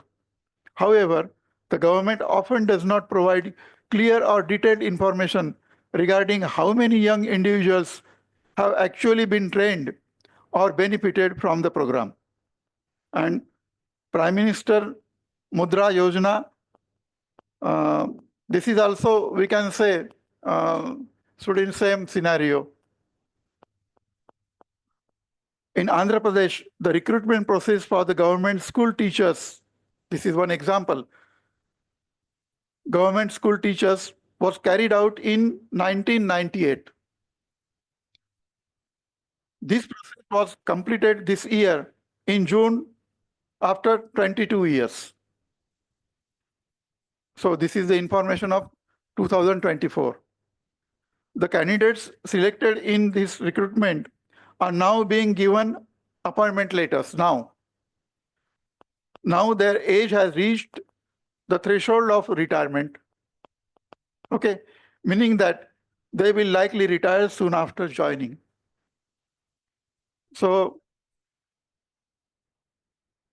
one letter is there. Subject was decrease in the number of existing attempts to be given to trainees to pass the All India Trade Test. The total number of attempts should be 4, government declared, with 1 attempt as regular and 3 additional temples of as supplementary to pass ASTT. So we can say that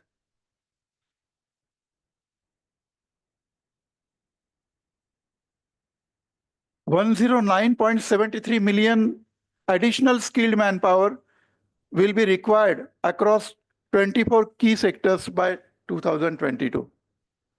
So we can say that this is the necessity of skill development.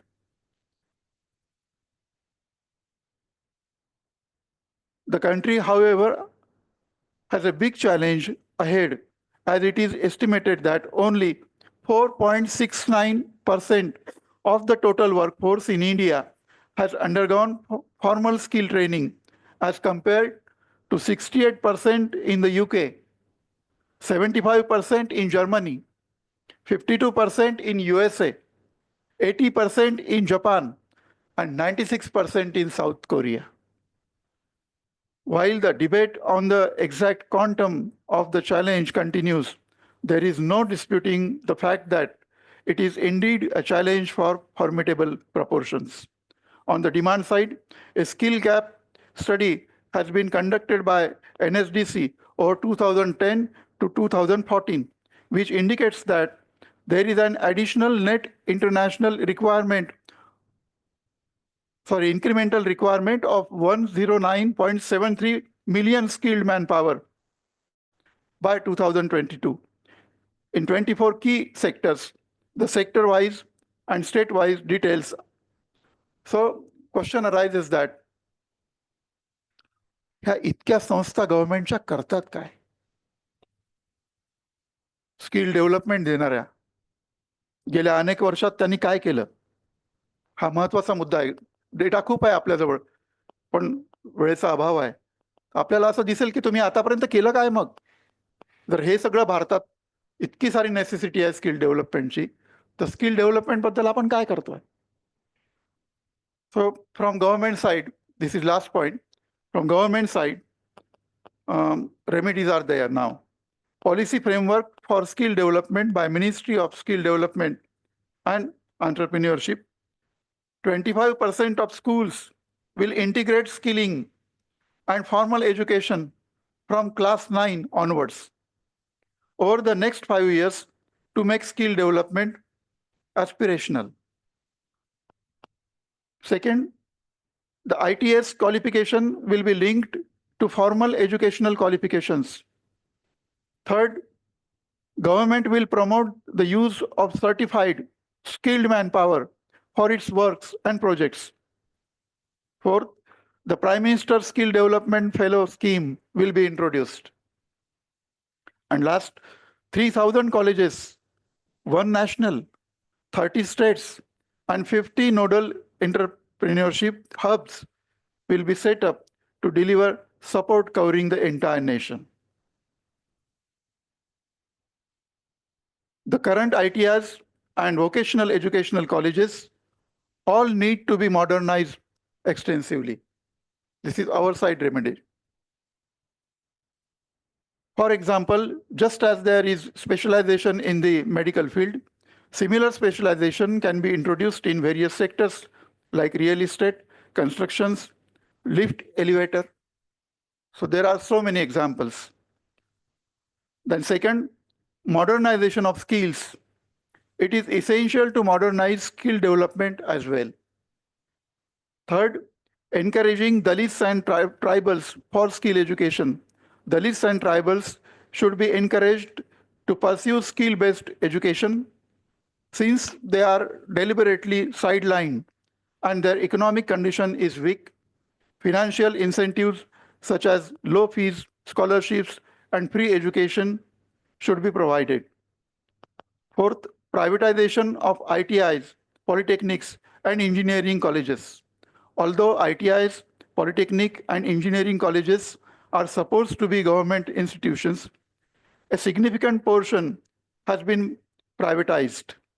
These private institutions are unaffordable for the least and the economically weaker sections. Moreover, many such institutions lack proper accreditation, exist only on paper, do not function effectively, and have become excessively expensive. Additionally, they fail to provide modern skill training.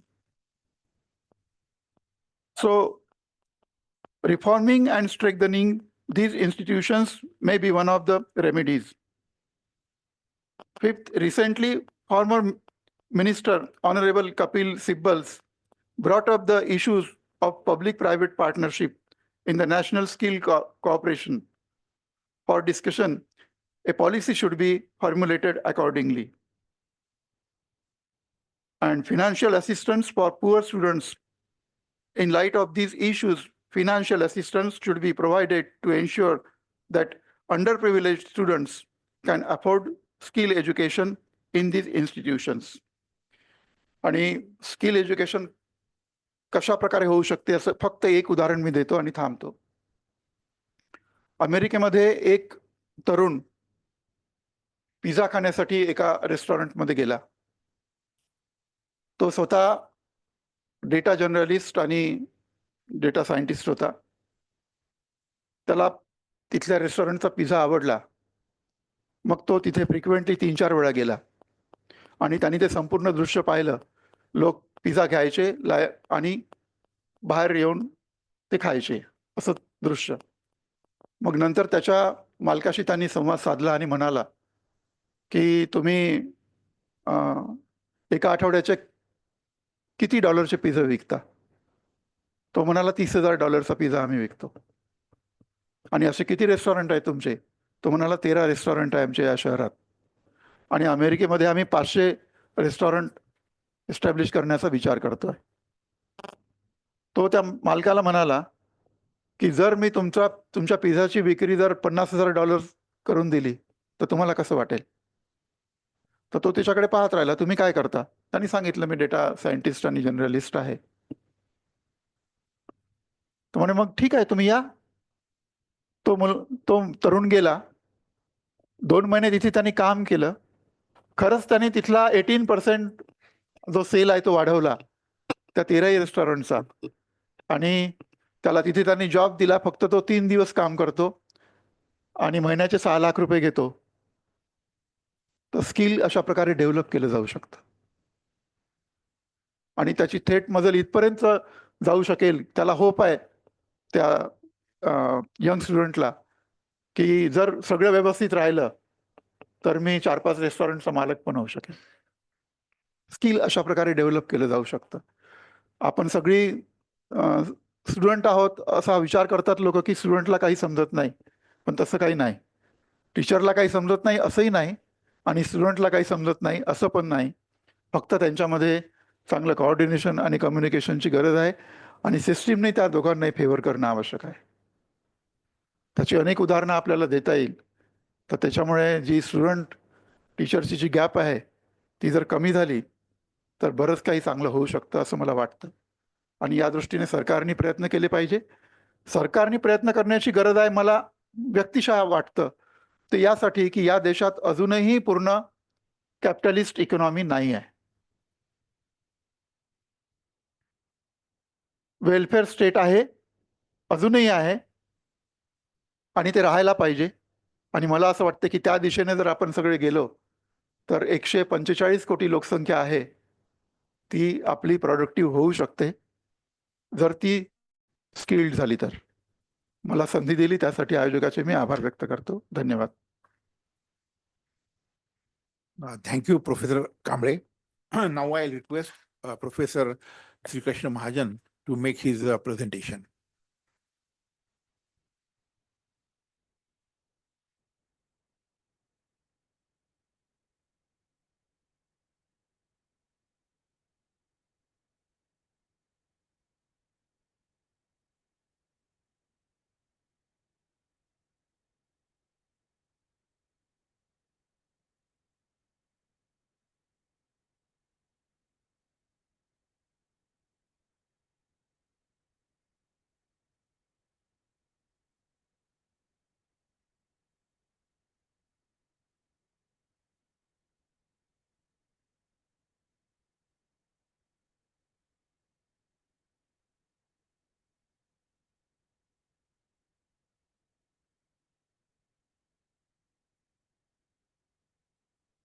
Firstly, I would like to thank Chairperson Professor Surendra Zondale for giving me this opportunity.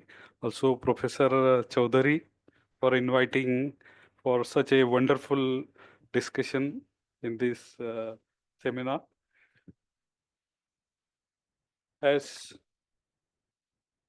you may know, today is a very special day. It is MOOC NAAC's 105th anniversary. and on which day Baba Sahib given voice to all people. This is a different topic I would like to discuss here, that is along with higher education entrepreneurship. Actually, most of the higher education institutions in India, they would like to offer the entrepreneurship along with the skill development. But to whom? That is a question. Again, there are a number of things that I would like to discuss, and my presentation is based on different empirical studies conducted by us. And that's why it is not only the theoretical discussion, but empirical analysis is also available with me, what I would like to put before you. And I believe that it is not a final thing, because whatever we conduct the studies, those have limitations. So with those limitations, I would like to present this matter before you.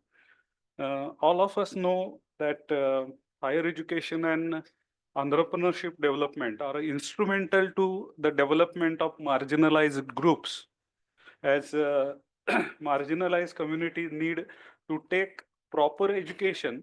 At the same time, they require access and availability to employability opportunities or employment opportunities. The development of any nation is highly impossible without the development of all people of the nation. Considering the inclusion of all marginalized groups in development process should have priority in the national development policies. And my paper or presentation will cover Dr. Ambedkar's perspective, the status of higher education, and test the impact of entrepreneurship development on occupational mobility also, because that has a link between what Dr. Ambedkar said. That's why I would like to cover that matter. That we know education must build character, enable learners to be ethical, rational, compassionate, and caring, while at the same time prepare them for gainful and fulfilling employment.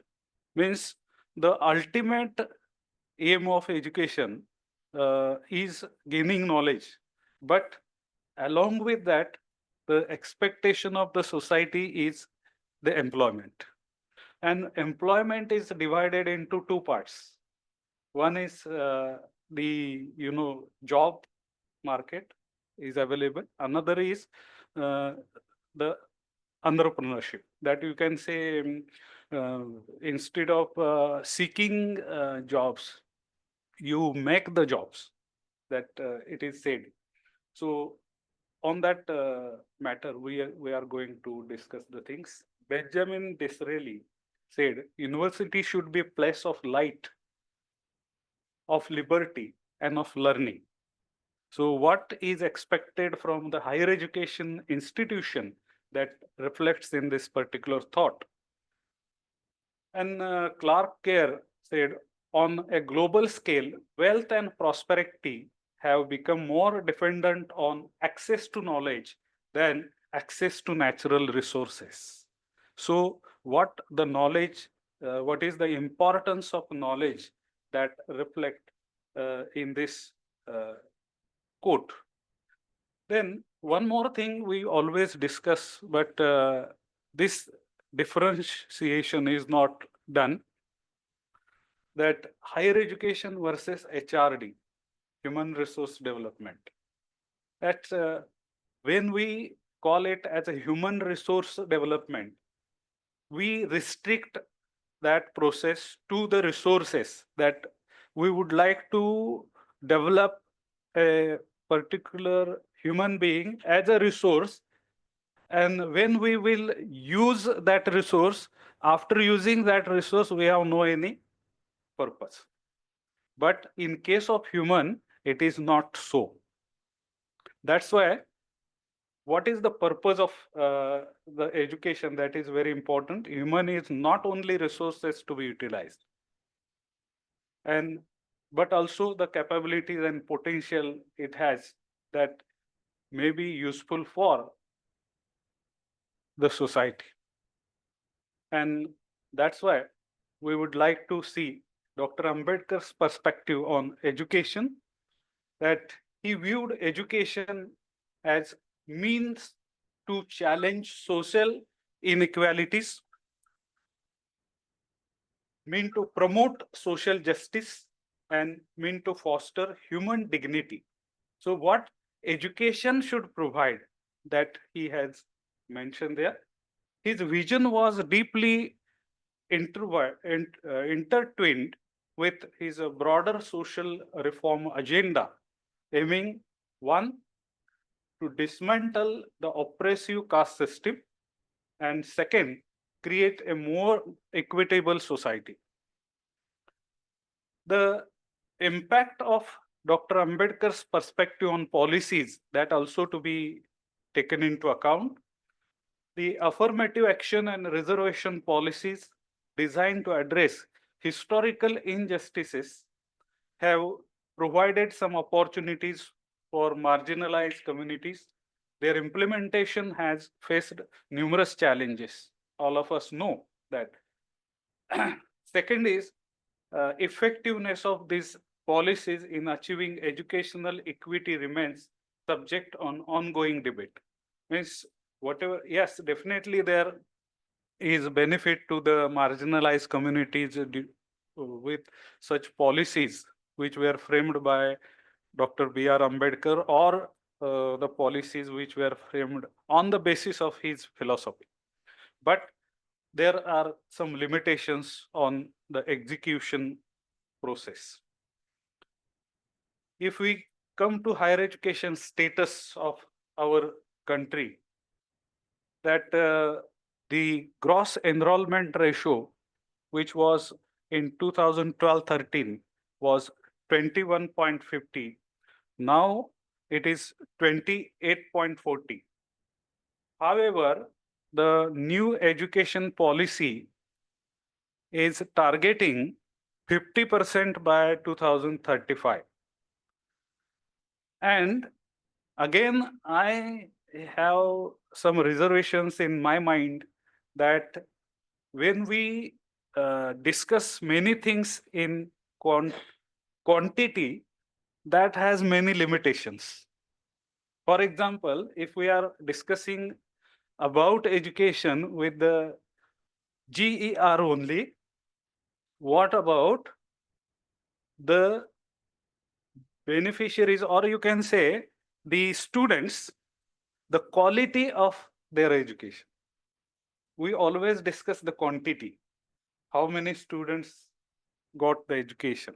But what is the quality of that education is again a question. In this case also, there is a limitation of calculating this GER, that we could not took place the census in 2021, and that's why what development took place is not known. Again, the number of universities are there. The growth of higher education in India with number of universities, standalone institutions and colleges. What is the status of marginalized? That is again important scenario for our discussion. That can be seen with the existing data in terms of what is male and female distribution, and GER of scheduled castes and GER of scheduled tribes. Though there are limitations of data, there is no alternative today in our hands. As I told you, the census was not conducted in 2021, and even validity of data is also a questionable. However, the available data can be used for the purpose. And you can see here that data shows distribution of male and female, that in 21-22 database, 28.3% for male and 28.5% for female. That we are all are observing that in the classroom also the number of girls is increasing, and that is reflected in this one. But again, there are questions, because whether this GER is in the job education, which is giving the opportunities to the students, or whether they are again going for one more step in the higher education, that remains unanswered. Then GER of scheduled castes, that you can see here, the GER of all is 28.4, but in case of scheduled caste it is 25.9, means you can see 26%. So again, there is a difference between this one. In the case of male and female, the similar trend is there in case of scheduled caste also. Then in a scheduled tribe, GER, gross enrollment ratio, is 21.2%, and here there is a different situation, that males GER is 21.4 and female is 20.9. So there is need for improvement. And one more thing is that then how we can compare that 28% and this 21%. There is need of more efforts for bringing scheduled tribe students into higher education institutions. That GER, what is this GER? Actually, the students' enrollment is compared with the population of 18 to 23, age group of 18 to 23. And on that basis, this is calculated. Then one more thing, that if always the government policy says that the higher education institutions to be established for scheduled tribes, or whatever funding for scheduled tribes is given to the districts where the more population of scheduled tribes is there. But instead of that, one more policy initiative is required, where the quality education opportunities are there. The provision should be made for the scheduled tribe students. That's why they can take the quality education and consequently the employment. So that is again important thing to be suggested. One more thing, that alarming signal for higher education, as we have seen that database up to 2020-21, but recently we read one news that there is a drastic decline in enrollment of higher education institutions in India throughout the country. And because of that, what will happen with the students who are coming to the higher education? That is again the question. Then definitely there will be adverse impact of this one on marginalized community, because when number is decreased and where the students are going, that flow, if we see that they are going to the professional programs, and they are in mostly the private sector and at higher cost. So that is again a concern. Then what Dr. Ambedkar quoted on occupation, that I would like to discuss here. In caste-based society, he said, choice of occupation was not based on individual preference or capabilities. It was based on social hierarchy. Some occupations were valued by society and some occupations were devalued by the society. So the statement he was made by him in one of the speeches, परंपरागत व्यवसाय सोडून द्या. What he said, परंपरागत व्यवसाय सोडून द्या. Why? Because if we go to the annihilation of caste, some of the remedies on eradication of the caste system, he suggested, one of them is you have to change the occupation. Because the occupation was a very building block of the caste system. And because of that, he suggested that you have to change the occupation. And on that basis, on the basis of his one statement, I have conducted a study. That promoting inclusive growth. Why entrepreneurship is required? Whether it is instrumental to inclusion, that is again a question. Providing access to credit and resources enables marginalized communities to start businesses. And it helps indirect to enhance employment and reducing poverty. So the study on scheduled caste entrepreneurs was conducted, and it was very difficult to conduct the study, even sampling, difficult to make a sampling. That's why we adopted snowball sampling and collected the data. And for that purpose, when the Likert 5-point scale was used and mean was calculated, that mean score has been given in the brackets against the statements. And we want to check what the change has been made by their entrepreneurship after they started the business. Before discussing this matter, I would like to clear one thing, that as per the theory, there is a difference between self-employed and entrepreneur. But generally, interchangeably it is used.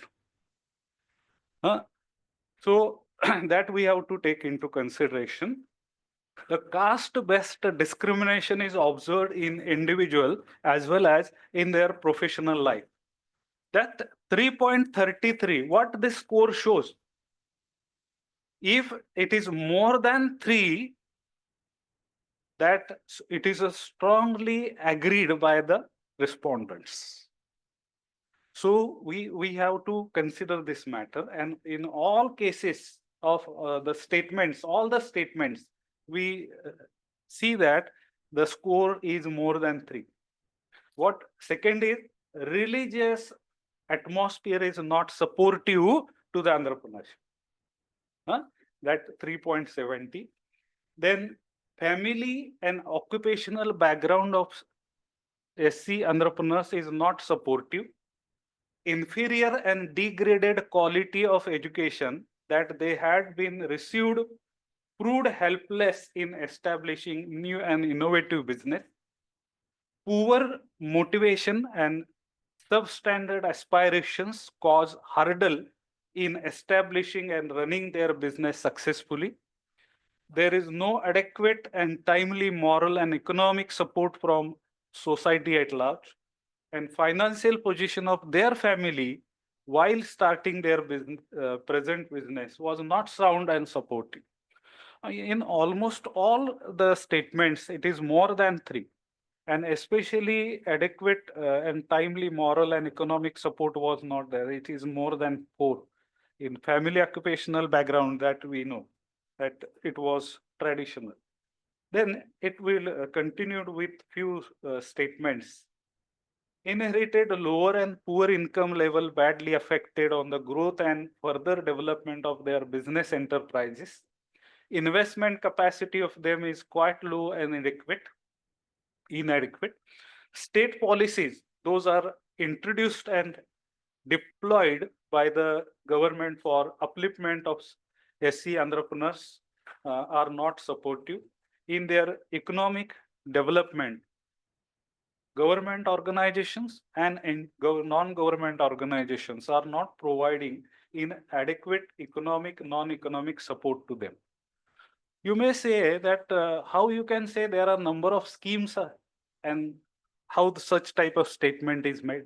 Just I would like to share my experience, own experience, when I was conducting one study on the topic of role of state development agencies among in entrepreneurship development among scheduled castes.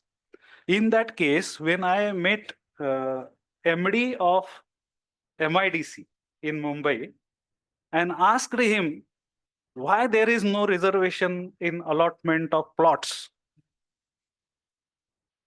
At that time, he very much excited and said how it is possible. How you can see the category of any business. Yes. When he was not in a position to understand what our forefathers said. Actually, if we look into the literature of Rajarshi Shahu Maharaj, Jyotirao Phule, Dr. Babasaheb Ambedkar, then we can understand how we have to go with policy prescription. That what required in the governance or administration, the Shahu Maharaj's approach of social justice. That was not there. That's why you can understand what the possession of a particular land is important for starting any business. Local banks and financial institutions do not provide adequate support and help in raising adequate finance for their business. These were the statements, and in almost all the statements, the score is more than 3 as far as the analysis is concerned. Then in one more study, just I mentioned that one, in which a small table, what shows that I would like to put before you, the education-wise distribution of scheduled caste entrepreneurs, that 480 respondents were there, out of which only 10% having higher education. Means the people who are going for higher education are not ready to start the business. And others are even illiterate are 5-6%. In aspiring, or they have already started the business. And in this case, you can say the secondary education, the people who have secondary education are nearly 58%.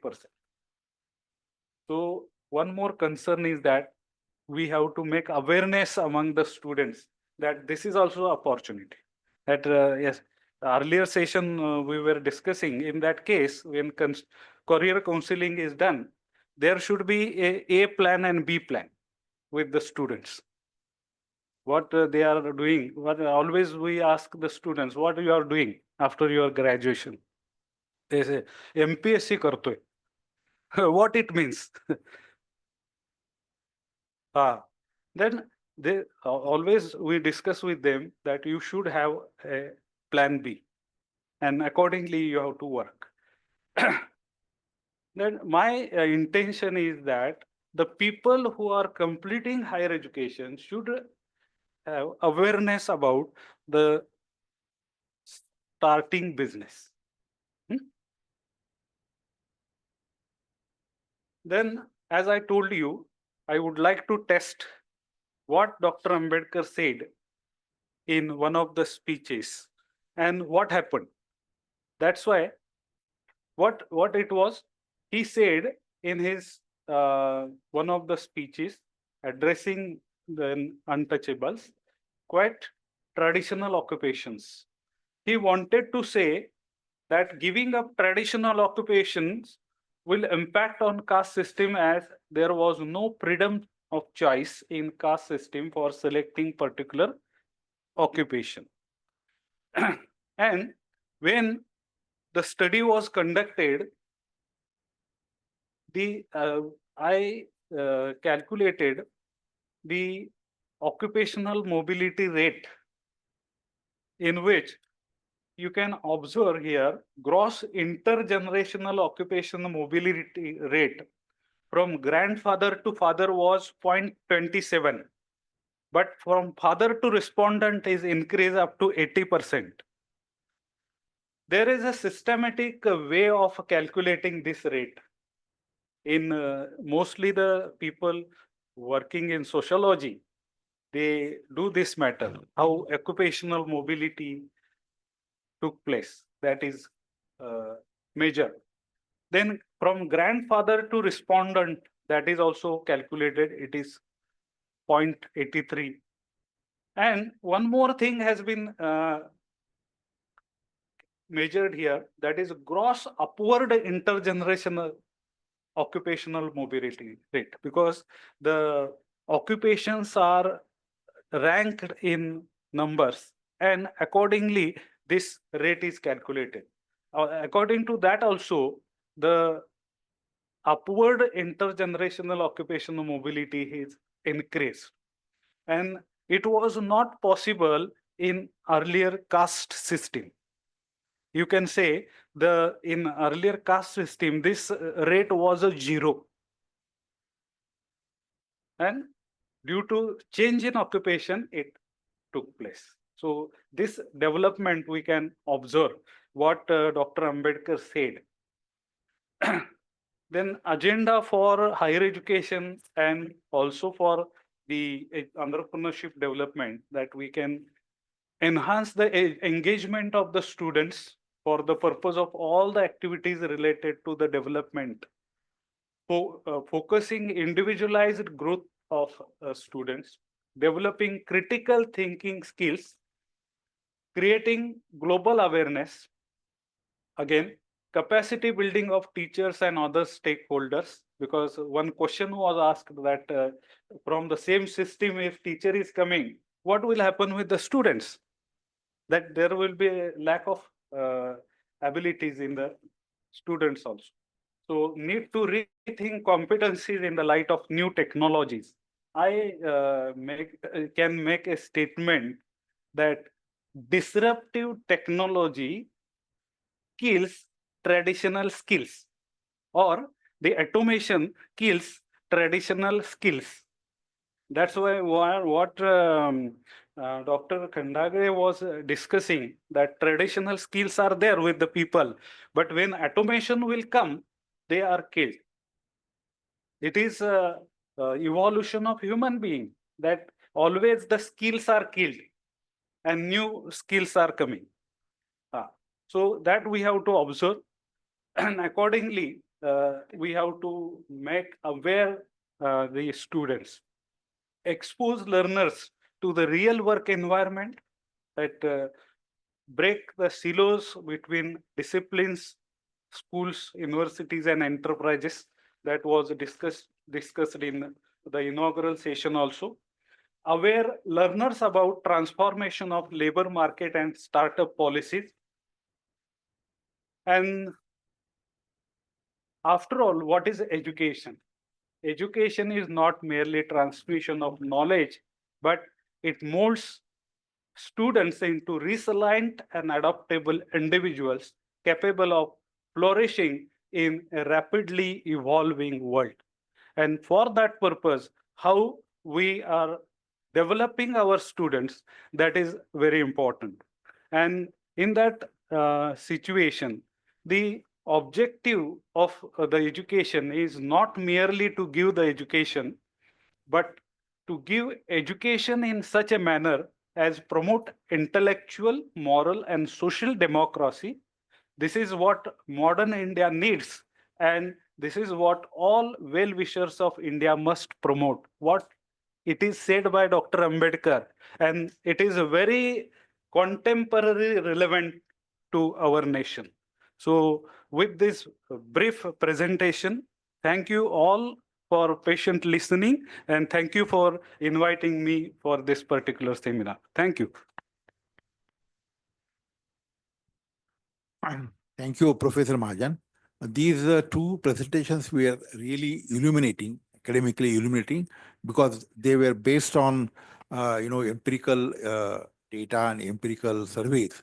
So and these presentations are full with the data also. So I think that will provoke all of us to participate in the discussion. So I request you to, if you want to ask questions or make comments, you are most welcome. So the floor is open for the comments, questions, discussion. Thank you.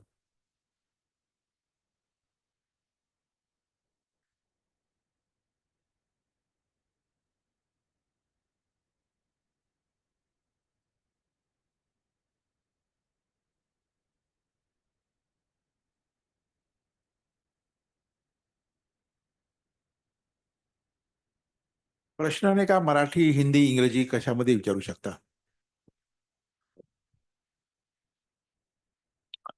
Again, a very wonderful, sir, thought-provoking sessions both were. No, one had oriented of Dr. Ambedkar and sir had done surveys. Sir, the data what he had shown in the last, intergenerational, that had like what was the idea and what was the basis? Because you said it earlier it was zero and now it had changed. So what could be the consequence, or what was the situation, and how do you interpret it? Why do that would have been happen, or that would be happening? जो gross intergenerational जो होता GIOR. So how do we see that now? What challenges or what approach has to be structured for that? First one was only intergenerational occupational mobility over a generation, how it is changing. Okay. That caste system मध्ये काय होतं की व्यवसाय निश्चित आहे, म्हणजे जन्माला आला तर तोच व्यवसाय, जातीचा जो व्यवसाय आहे तो करायचा, म्हणजे इथं मोबिलिटीच नाही आहे, सो zero. But when we are changing the occupation, it will change. But suppose in this case, occupation, what you are seeing, see, particular person born in Mahar caste, suppose, and doing chappal making, that is having lower score. But as per the ranking for the professions, if we occupations, if we take that lower or middle or higher, if it is going higher, then this score will increase. The classification of professions or occupations is also matter. Yes. The people who had been working, they might have shifted from specific community to making chappal on that. पण फार म्हणजे सोन्याचे व्यवसाय करणारे. इथं एखाद्या व्यवसायाला कमी लेखणं हा विषय नाही, परंतु त्यामुळं होणारं जे ट्रान्सफॉर्मेशन आहे त्याच्यामध्ये कमी जास्त प्रमाण आहे. That's why they are in particular ranking. Yes, thank you.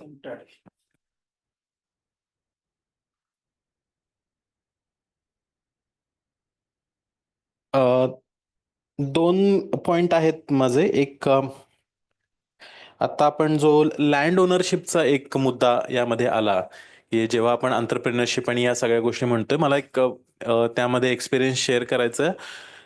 बुलढाण्यामध्ये जेव्हा रिसेंटली नाला खोलीकरणाचा सगळा प्रयोग झाला, ज्यामध्ये पाणी तिथे थांबतच नव्हतं, ते सगळं वाहून जात होतं, कारण त्यात खूप गाळ साचलेला होता. मी त्यातल्या प्रत्येक तालुक्यातल्या काही गावांमध्ये जाऊन व्हिजिट केल्या. एक ऑब्झर्वेशन असं होतं, हा पार्ट नव्हता त्या सगळ्या स्टडीचा, ते खूपच ॲग्रिकल्चर बेस होतं, पण एक ऑब्झर्वेशन असं होतं की गावामधली सगळ्यात कमी दर्जाची जमीन ही नाल्याजवळची समजली जायला लागली होती, कारण तिथं पाणी नव्हतं, पाणी मिळत नव्हतं आणि एकदम शेवटचं टोक होतं. नाला खोलीकरण झाल्यानंतर तिथे पाणी लगेच लागलं.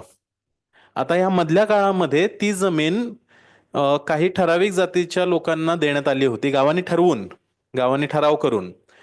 आता ती जमीन परत मागायला लागले. हा, आणि हे फार नाही म्हणजे 15-20 वर्षांमधला हा प्रवास आहे. तर मला हे खूप रिलेट करता आलं तुम्ही जेव्हा ते म्हणालात की म्हणजे हे परत मागायची पण आता गावाने ती म्हणजे त्यात ती सुद्धा लाज नाही ठेवली की आता आपण परत मागतोय तीच जमीन, कारण आता ती सुपीक झाली. दुसरा मुद्दा जो GER बद्दल आहे, हा टेक्निकल त्यातला मुद्दा की 18 ते 23 एजच्या अगेन्स्ट GER मोजला जातो असं आपण म्हणतो, तेव्हा 18 ते 23 पॉप्युलेशन आणि प्रत्यक्ष एनरोलमेंट असा त्याचा रेशो घेतला जातोय की एनरोलमेंट 18 ते 23, 24, 25 पण आहे आणि पॉप्युलेशन मात्र 18 ते 23 फिक्स आहे. त्याच्या अगेन्स्ट किती GER आहे हा थोडासा, कारण मी पण बराच शोधायचा प्रयत्न केला GER वरती, तर मला काही त्याचं असं ठोस उत्तर नाही मिळालं. हे मिळतंय म्हणजे टोटल पॉप्युलेशनचं मिळतंय, पण ज्या कोर्सेसमध्ये हायर एज्युकेशनमध्ये खास करून 6 ते 14 साठी राईट टू एज्युकेशनसाठी फार सोपं आहे, पण हायर एज्युकेशनला 23 क्रॉस होतं काही ठिकाणी, ते पकडलं जात आहे. पण 100% कशाला म्हणायचं तर 18 ते 23 लोक किती आहेत 18 ते 23 वयोगटामध्ये, आणि त्यामुळे GER क्रॉस होतोय आणि तो 100%च्या पुढे चाललाय. कारण ऍक्च्युअल त्यामध्ये 24, 25, 26 वर्षाची पण लोक आहेत जे एनरोल झालेले आहेत हायर एज्युकेशनमध्ये, आणि त्यामुळे तो 100%च्या पुढे चाललाय. आणि त्यालाच धरून आता जे नवीन एज्युकेशन पॉलिसीमध्ये डिस्टन्स अँड ओपन लर्निंगला त्यामध्ये काउंट करायचं असं ठरलेलं आहे. तर तिथं तो डुप्लिकेशन पण होत आहे. म्हणजे मी फॉर्मलसाठी एका ठिकाणी एनरोल झालेलो आहे आणि डिस्टन्स ओपन लर्निंगला वेगळ्या ठिकाणी झालेलो आहे छोट्या कोर्ससाठी, तर तो डबल होतोय. तर ते डुप्लिकेट काढायचं काही त्यामध्ये दिसत नाही आहे, आणि त्यामुळे पण तो ह्या दोन कारणांमुळे तर मला ते सापडलं नाहीये की नेमकं ते 100% पकडून त्यातला घेतलेला आहे की म्हणजे ते मलाही माहिती नाही काय नेमकं त्यामध्ये केलेलं आहे, पण हे होतं ह्या दोन गोष्टींमुळे तो 100च्या पुढे चाललाय.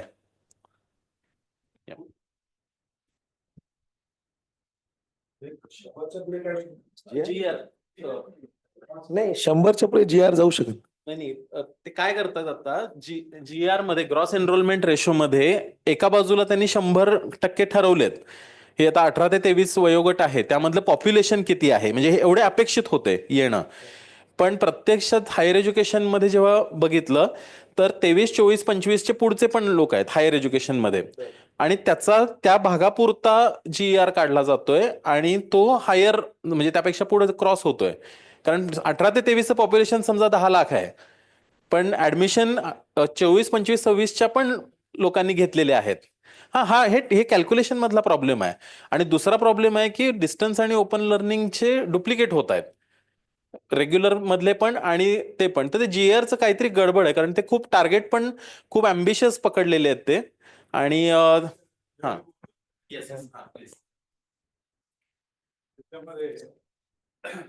तुम्ही म्हणता ते बरोबर आहे काही गोष्टींमध्ये, म्हणजे लिमिटेशन, म्हणूनच मी म्हटलं की लिमिटेशन्स आहेत. हा, त्याच्यातला तो मुद्दा पण बरोबर आहे तुमचा की 24-25 वर्ष जे आहे वय जे आहे त्याचं ते कन्सिडर नाही होत आहे. तो जे एनरोल झालेला आहे it is assumed that in between 18 to 23. Another thing that is also to be considered की एकाच वेळी दोन सायमल्टेनियस डिग्री करण्याची जी पॉलिसी UGCने अलाउ केली आहे त्याच्यामध्ये जे डबल डुप्लिकेशन होत आहे ते पण कन्सिडर होत नाहीये, त्यामुळं नंबर वाढतो. That is also correct. आणि सगळ्यात महत्वाचं डिस्टन्स आणि ओपन लर्निंग जे आहे ते पण कन्सिडर करायचं असं ठरवलेलं आहे. अजून एक महत्वाची गोष्ट तुम्ही जे म्हणाला की प्रोजेक्ट केलेला आहे की 2035 ला आपण 50% हायर एज्युकेशन मध्ये आणि स्कूल एज्युकेशन मध्ये 100% असं टार्गेट धरलेलं आहे. तर त्याच्यामध्ये असं एक आहे की ते हायर एज्युकेशनचा थोडासा बोललं तर मी बोलतो की आता गेले 5 वर्ष तर संपली आहेत 20 पासून, आणि दर आठवड्याला एक युनिव्हर्सिटी जर काढली तरच ते टार्गेट पूर्ण करू शकेल असं एक कॅल्क्युलेशन त्यावेळी केलं होतं, आणि तसे काही युनिव्हर्सिटीज झाल्या नाही.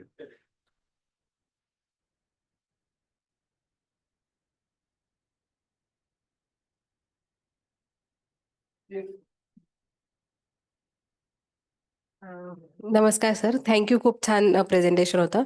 मला फक्त म्हणायचं की आम्ही आता दलित आणि आदिवासींच्या मुद्द्यांवर काम करतो, तर आणखीही इंटरजनरेशनल जे म्हणतोय आपण कार्यक्रम व्यवसाय म्हणजे मॅन्युअल स्कॅमेजिंग म्हणा किंवा कचरा वेचण्याचे काम हे किंवा मायग्रेशन लेबर आहेत, कन्स्ट्रक्शन लेबर आहेत, यामध्ये पण पर्टिक्युलर कास्टच आपल्याला दिसतात. तर त्याच्यामध्ये आपण जर बघितलं म्हणजे आता आम्हाला एक्झाम्पल दिसतं की गव्हर्नमेंट जॉब आहे मॅन्युअल स्कॅव्हेंजिंगमध्ये, म्हणजे त्याच्यामध्ये हायर एज्युकेशन दिलं तरी मुलं परत टॉयलेट साफ करणं म्हणा किंवा त्या ऑक्युपेशनमध्ये जातात, आजही सरास जातात. तर त्याच्यामध्ये आपण म्हणजे आमचं तेच काम चालू आहे की ह्यांना आपण ही साखळी कशी तोडता येईल. तर तिथे आपण हायर एज्युकेशनला किंवा कारण स्किल डेव्हलपमेंटमध्ये त्यांना इथे 10-15 हजार रुपये पगार मिळतो, पण तेच त्यांनी जर महानगरपालिकेसोबत जॉब कंटिन्यू केला तर त्यांना 20 म्हणजे 40 ते 50 हजार पर्यंत त्यांना रेन्युमरेशन मिळते इथे. तर हे कसं आपल्याला सर तोडता येईल, म्हणजे जे आपण बाबासाहेब जसं म्हणतात की हे कास्ट वाईज ऑक्युपेशनच बंद केले पाहिजे, पण तरी आपल्याला सिस्टीममध्येच असं दिसतंय की असे ऑक्युपेशन होत आहे. तर हायर एज्युकेशन आपण ह्या मुलांपर्यंत म्हणजे ॲटलिस्ट नेक्स्ट जनरेशन ह्याच्यात पडणार नाही, किंवा महिलांची तर खूप कठीण परिस्थिती आहे या सगळ्या ह्याच्यामध्ये, कारण त्यांना दुसरं ऑप्शनच दिसत नाही कामांमधून बाहेर पडण्यामध्ये. तर एज्युकेशन सर आपण त्यांच्या ह्या तळागाळातल्या लोकांपर्यंत कसं आणखी नेऊ शकतो, किंवा ॲज अ संस्था संघटना आम्ही आणखी काय प्रयत्न केले पाहिजे, तर ह्याच्यावर थोडंसं गायडन्स मिळालं तर बरं होईल.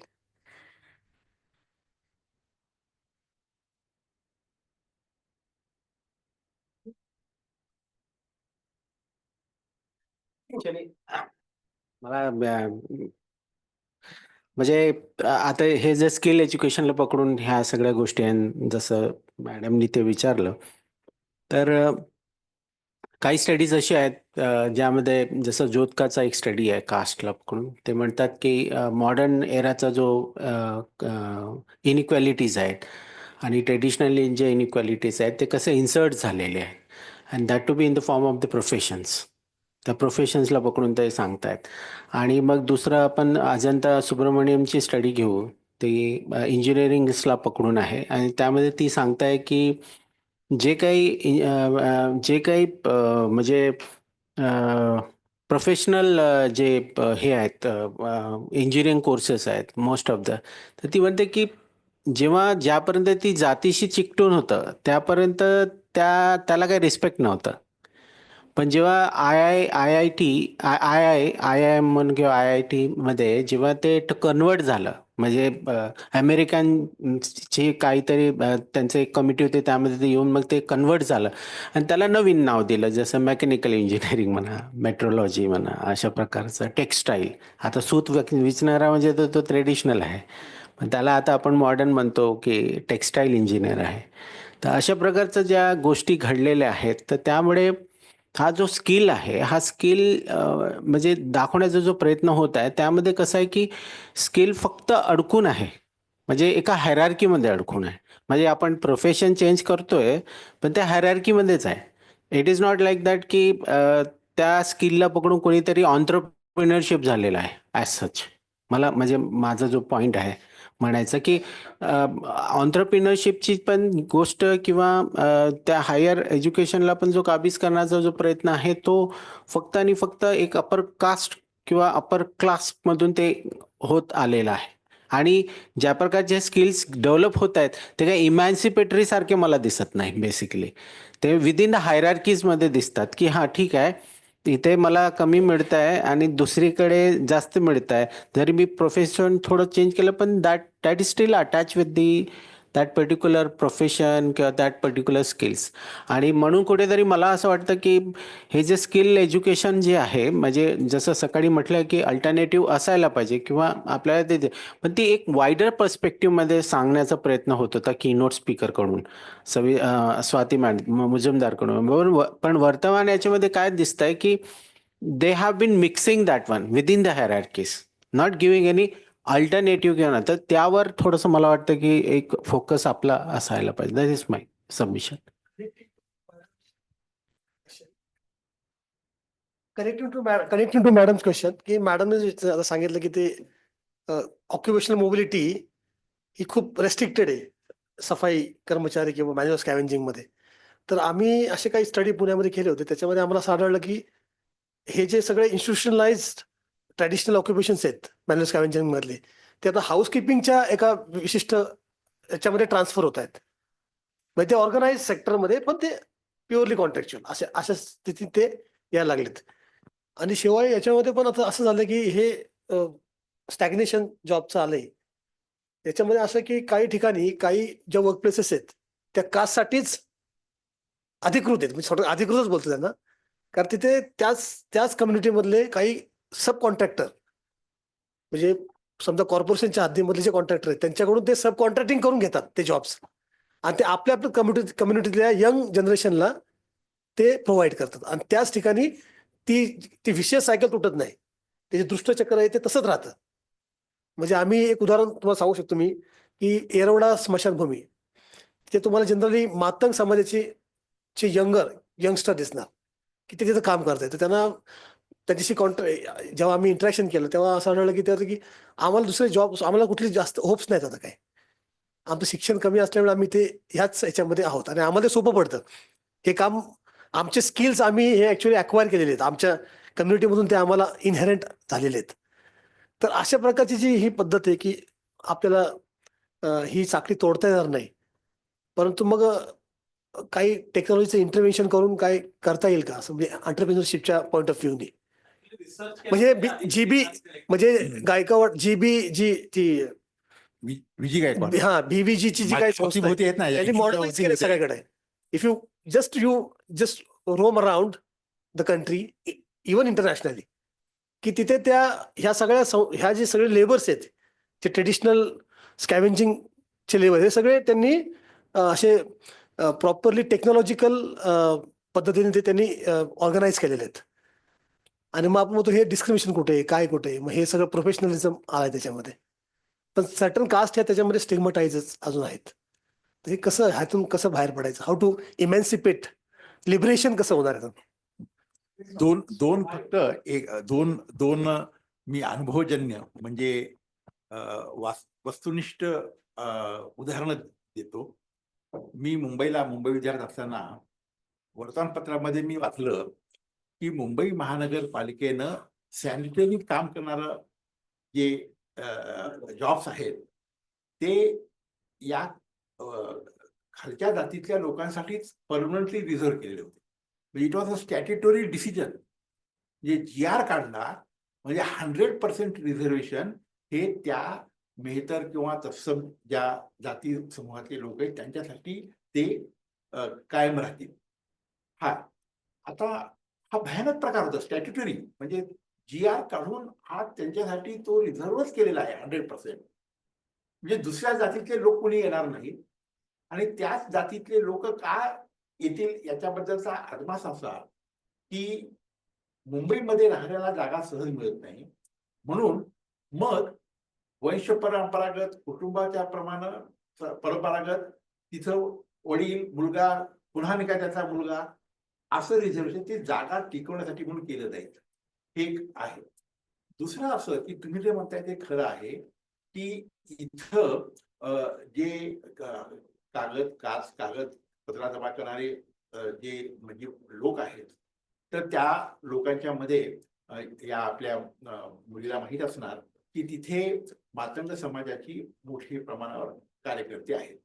पण दुसरा मला एक उल्लेख सांगायचा आहे आपल्या पुष्टीसाठी, आपल्या उदाहरणाच्या पुष्टीसाठी, की तिथं त्यांनी काय केलंय की तिथले जे तरुण असतील किंवा मध्यमवयीन जे असतील तर त्यांनी त्यांच्याच समाजामधल्या मुलांना कॉन्ट्रॅक्ट म्हणून त्यांनी कंत्राट म्हणून ते दिलेले आहेत.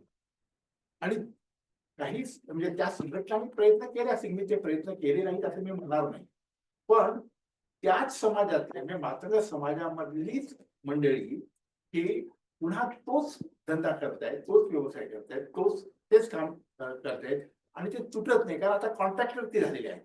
तर हा जो नवीन रोल जो त्यांनी आता पत्करलेला आहे त्यामुळं त्या जातीच्या बाहेर या व्यवसायाची नाकेबंदी कशी तोडायची हा महत्वाचा प्रश्न त्यांच्या समोरही आहे आणि आपल्या समोर सुद्धा आहे.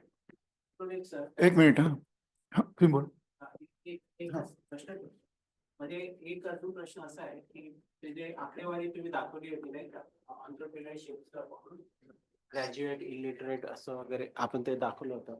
तर त्यामध्ये म्हणजे त्याचं ऑब्झर्वेशन असं म्हणजे विचार करतोय की most of the J illiterate आहेत किंवा कमी शिकलेले आहेत ते ऑन्टरप्रिनरशिपमध्ये दिसत आहेत आपल्याला, आणि जे हायर एज्युकेशनमध्ये गेलेले आहेत ते मुळीच दिसत नाहीये. तर असं कुठे आहे का की म्हणजे याला मी या प्रकारे जोडतोय की आज सकाळीच जेव्हा एका उबरवाल्याला मी म्हणजे उबेरने जेव्हा आलो आणि त्याला जेव्हा मी विचारलं, तो शिकलेला नव्हता आणि तो म्हणे की मी जास्त कमवतोय as compare to educated person. I am earning more than the educated person. मला शिकण्याची काय गरज आहे? म्हणजे he has a skill of driving. जर आपण त्या स्किलच्या चौकटीमध्ये घ्यायला सुरुवात, तर कुठेतरी असं आहे, असं वाटत आहे का, म्हणजे असा प्रश्न आहे की कुठेतरी असं होत आहे का की एज्युकेशन दूर चाललेलं आहे आणि आपण प्रोफेशनल स्किल्सला हे करता करता एज्युकेशन बाजू होत चाललेलं आहे. म्हणजे जे एज्युकेशन एक एक एक थॉट प्रोसेस देते, एक विचार करण्याची सरणी देते, दिशा देते, ती काही दिसत नाही आहे. आणि ही डझंट वॉन्ट दॅट. तो म्हणतो मी शिकून काय करणार, माझा भाऊ डॉक्टर आहे, त्याच्यापेक्षा मी जास्त कमवतो. This is what that driver had said. So it is surprising me for की on the name of the skills, म्हणजे खरंच मग काय आपण कसं करतोय पोझिशन्स, that is what. त्याचा उल्लेख केला म्हणजे घरकाम करणाऱ्या ज्या काही बायका असतील किंवा सोसायटीमध्ये काम करणारे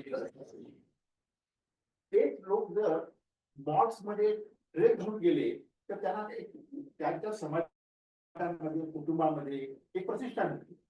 तर हेही एक भावनिक कारण आपल्याला तिथं सांगता येत दिसतं, ते दिसतं. म्हणजे आपण जर पाहिलं मॉल्स मध्ये वॉशरूम करणारे या जे कर्मचारी असतात ते कोणत्या जाती समूहामध्ये असतील, तर ते त्या जाती समूहातले जे पूर्वी त्यांच्या घरामध्ये पावती होती ते करत होते. तर त्यामुळे खऱ्या अर्थानं व्यवसायांतर झालेलं नाही, तर व्यवसायाचं जे दृश्य स्वरूप जे आहे ते प्रमुख आहे. ते आधुनिक व्यवसायामध्ये क्वेश्चन ते खरोखर आधुनिक आहे का? म्हणजे मी ड्रेस घातलेला आहे त्या मॉल मधला, युनिफॉर्म घातलेला आहे, पण काम मी तेच करतोय ना असे. तर त्यामुळे काय झालं की मी मॉलमध्ये काम, म्हणजे माझ्या कुटुंबातल्या नातेवाईकांना सांगितले मॉलमध्ये काम करतो, तर काय काम करतो तरी सांगणार नाही. हे जे पेच आहेत, हे पेच आपल्याला या स्किलच्या संदर्भामध्ये, एंटरप्रेन्योरच्या संदर्भामध्ये आणि जात आणि परंपरागत विद्या व्यवसाय याच्यामधले टेन्शन जे आहेत ते आपल्याला अधिक काटेकोरपणे जर मांडता आले तर नाही का मग अधिक जास्त ते उद्बोधक. मॅडम, मी तुमच्या प्रश्नाचं उत्तर देण्याचा प्रयत्न करतो. तुमच्यासमोर हा प्रश्न आहे की आता करावं काय. तर मुद्दा असा आहे की जे अशा समाजामध्ये काम करतात त्यांच्या ओरिएंटेशनची गरज आहे. कसं आहे की हा जो मुद्दा आहे हा प्रॅक्टिकली आपण सोडवतो म्हटलं तर तो सुटणं कठीण आहे. तो पेच आणखी आणखी वाढत जातो, गुंतत जातो. प्रश्न असा आहे की आपण जर त्याचा थोडा थिअरॉटिकल अँगल जर पाहिला, सैद्धांतिकदृष्ट्या जर आपण त्यात गेलो, तर आपल्याला हे दिसतं त्यातून की आपलंच ओरिएंटेशन झालं नाही आहे. मुद्दा कसा आहे, आपण ह्या सगळ्या गोष्टींकडे पाहतो तर कसं आधुनिकता आली आहे. आधुनिकतेमध्ये सरांनी सांगितलं त्याप्रमाणे युनिफॉर्म चेंज झाले आहेत, थोडंसं चांगलं वाटतं. तिकडे एंटरप्रेन्योरचा विचार जर आपण केला तर तो काय विचार करतो की 30 वर्षाचा माणूस लावण्यापेक्षा 18 वर्षाचा मुलगा जर आपण लावला तर तो प्रॉडक्टिव्हिटी जास्त देतो, जास्त जोमाने काम करतो. हे सगळं कसं आहे की हे जे या हिणकस व्यवसायाचं रूपांतर जे थोडंसं चॉकलेटी व्यवसायामध्ये करण्याचा प्रयत्न आहे, तर त्यातून गेन कुणाला आहे हे जर आपण पाहिलं तर त्याचं उत्तर आपल्याला शोधता येतं. मग म्हणजे असं की तुम्हाला तुमच्या घरच्या 4 लोकांना काम देतात, जसं स्कॅव्हेंजिंगचा आपण विचार केला, तुमच्या घरच्या 4 लोकांना ते काम देतात पण नफा मात्र त्यांचा मॅक्झिमाइज होतो. पूर्वी कसं होतं की एकच माणूस काम करायचा तर पूर्ण कुटुंब पोसायचा, हे चित्र होतं. आता कसं तुमचा माइंडसेट तसा केला, कसा की मी कमवेन, ही चांगली गोष्ट आहे, प्रत्येक माणसाने कमवणं ही चांगली गोष्ट आहे, पण तो कधी असा विचार करत नाही किंवा त्याच्या घरचे लोक कधी असा विचार करत नाही की आपण 4ही लोक कमवून देखील आपलं कुटुंब व्यवस्थित चालत नाही. म्हणजे आता हे जे सगळं सरप्लस वेजेस ज्याला म्हणतो आपण, त्याला कोणी मार्क्सिस्ट अप्रोच म्हणतात, कोणी आंबेडकराईट अप्रोच सुद्धा आता म्हणतात. तर यातून हे आपण पाहिलं पाहिजे की त्याचा जर नफा वाढत असेल तर आपण अशा प्रकारचं स्किल घेतलं पाहिजे, म्हणजे त्यातून जरी तुम्हाला काम मिळत असेल पण स्किल अशा प्रकारचं घ्यायला पाहिजे आपण की जेणेकरून त्याच्यातून काही प्रतिष्ठा पण निर्माण होईल. जसं आता आपल्याला असं दिसतं की पूर्वीचं कसं होतं की एक लेबर शेतमजूर माणूस होता, त्याचा मुलगा शिकला, आपण आपल्या समोरच उदाहरण पाहतो ना, त्याचा मुलगा शिकला, रिझर्वेशन पॉलिसी होती, तर त्याच्या माध्यमातून त्याला नोकऱ्या लागल्या, कोणी ऑफिसर झाले, कोणी आणखी काही झालेत, तर तुम्हाला असं दिसतं की त्याची प्रतिष्ठा देखील वाढली त्या प्रमाणामध्ये. आता मुद्दा कसा आहे, हेच जर आपल्याला आता कळत नसेल की प्रतिष्ठा देखील म्हणजे पैसाच नाही पाहिजे तर प्रतिष्ठा पण पाहिजे, हे जर आपल्याला कळत नसेल, आपण ज्या समाजामध्ये काम करतो त्या कार्यकर्त्यांना ते कळत नसेल, तर मग हे चेंज कसं होणार? तर हे चेंज होण्यासाठी तुम्हाला थिअरीमध्ये जावं लागेल. हे चेंज होण्यासाठी तुम्हाला आंबेडकर समजून घ्यावे लागतील, मार्क्स समजून घ्यावे लागतील, आणि जे जे अशा प्रकारचा परिवर्तनवादी विचार करतात त्यांनी खरंच समाजाला खूप मोठं योगदान दिलं आहे, तुम्हाला सांगतो. म्हणजे कोणी देव मानत असेल तर त्याच्या 50 देवाची बरोबरी ते एकटेच करतात. म्हणजे आपण देव नाही मानत पण ती गोष्ट खरी आहे. तर त्याचं कॉन्ट्रीब्युशन आपण मान्य न करता आपण काय करतो की जे सगळे लोक करतात ते करण्याचा प्रयत्न करतो आणि तिथे आपण चुकतो. मला असं वाटतं की तो चेंज करा तुम्ही. आपण जी आज समाजामध्ये जिथे काम करतो, स्कॅव्हेंजरमध्ये किंवा आणखी कुठे, तर स्वतःचं ओरिएंटेशन वाढवण्याची गरज आहे. आणि म्हणून तुम्हाला असं दिसेल की मागच्या काळातला माणूस म्हणजे 40 वर्षाचा तो कामगार होता, पण त्याला थिअरी थोडीफार समजत होती, त्याच्यामुळे त्याने ऍडजस्टमेंट नाही स्वीकारल्या. आणि आताचा माणूस शिकलेला आहे पण त्याला थिअरी नाही माहीत आणि त्याच्यामुळे तो भराभर ऍडजस्टमेंट स्वीकारतो आहे. तर हे बदलण्यासाठी आपल्याला मुळातून प्रयत्न करावे लागतील आणि स्वतः समजावं लागेल. सरांच्याच गोष्टीला पुढे नेताना मगाशी मी ज्याचा उल्लेख केला की बाबासाहेब आंबेडकरांनीच म्हटलं की परंपरागत व्यवसाय सोडून द्या. We have to motivate the people for that purpose. आणि जो आंबेडकराईट झालेला आहे, शिकलेला असू दे किंवा नसू दे, तो परंपरागत व्यवसाय करत नाहीये. हे जी काही गोष्ट आहे याच्या मागे पण त्याग आहे. या अपॉर्च्युनिटी त्या ट्रॅडिशनल व्यवसायामध्ये असताना जात नाही, हा त्याग आहे. आणि तो करायची तयारी सुद्धा आपल्याला ठेवायला लागेल आणि त्याला अल्टरनेटिव्ह चॅनेल आपल्याला उपलब्ध करून द्यावं लागेल. जे जॉब अपॉर्च्युनिटीचं अल्टरनेटिव्ह चॅनेल जे आहे ते आपल्याला द्यावं लागेल. हा त्यातला महत्वाचा मुद्दा आहे. आणि सरांनी जो मगाशी सांगितला तो सुद्धा महत्वाचा मुद्दा आहे की आपण ह्युमन रिसोर्स, मगाशी मी बोलताना म्हटलं की त्याला माणसाला कन्सिडर करतो की ह्युमन रिसोर्स, साधन म्हणून साधन असतं की साधन वापरलं की संपलं, असं माणसाला आपण विचारात घेतोय. तर ते न घेता माणूस आहे, माणसाला साधनाच्या पेक्षा पुढची किंमत आहे, ही गोष्ट आपण लक्षात घ्यायला पाहिजे आणि त्याच्याबद्दल बोलायला पाहिजे.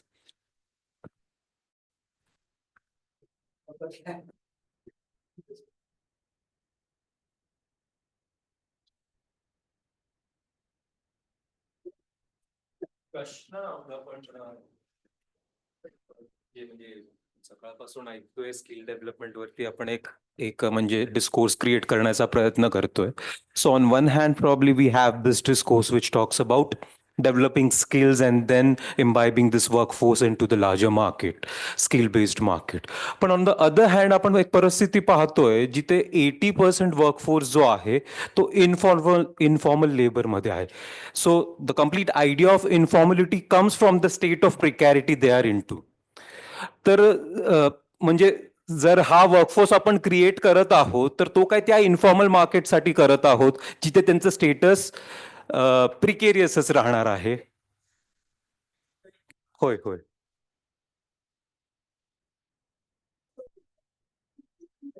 We probably not, but the state is that if we are creating a yeah.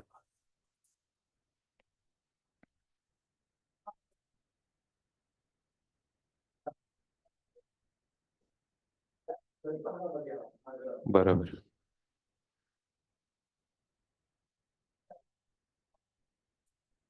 होय.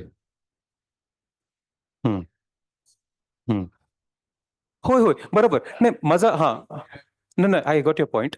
पण माझं म्हणणं हे होतं की जर 80% ऑफ द वर्कफोर्स जर इनफॉर्मल सेक्टरमध्ये एक्झिस्ट करते आहे, तर आपल्याला ज्या प्रकारचं स्किल डेव्हलपमेंट पाहावं लागेल ते बहुतेक सरांच्या प्रेझेंटेशनमध्ये जे आंतरप्रिनरशिप डेव्हलपमेंटची जी आयडिया आहे त्या बेसिसला लक्षात ठेवून जास्त करण्याची गरज आहे, more than creating a workforce which would enter into the same precarious market probably. Sir हा प्रश्न नव्हता, पण ही परिस्थिती आहे त्यामध्ये आपल्याला बहुतेक enterprise development becomes a major idea way by the म्हणजे आता दोन त्याच्यामध्ये मार्क्सिस्ट एक फ्रेमवर्क सांगतो की कॅपिटल अक्युम्युलेशनचा एक मॉडेल आहे, पण जो कॅपिटल अक्युम्युलेशन आपण जर लार्जर वेलफेअरसाठी कशा प्रकारे यूज करू शकू त्या मॉडेलवरती बेस्ड एक आंतरप्रिनरशिप डेव्हलपमेंट स्किल सेट जर ह्या वर्कफोर्सला देता येईल तर जास्त मोठ्या प्रमाणात फायदेशीर राहील.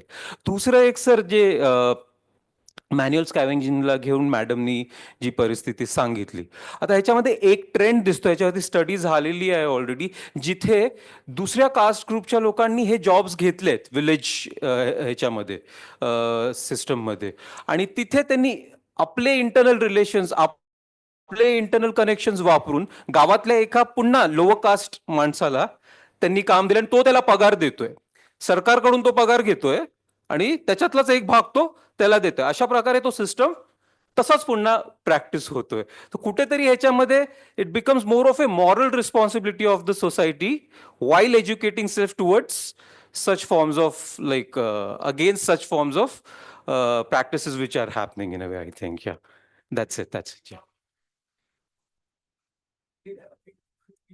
Oh right right yeah.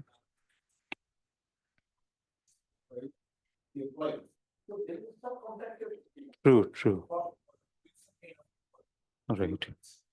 होय ती स्टडी एक आहे यूपी मधली, ती मला लक्षात आली म्हणून मी ते स्कोट केली. राईट या होय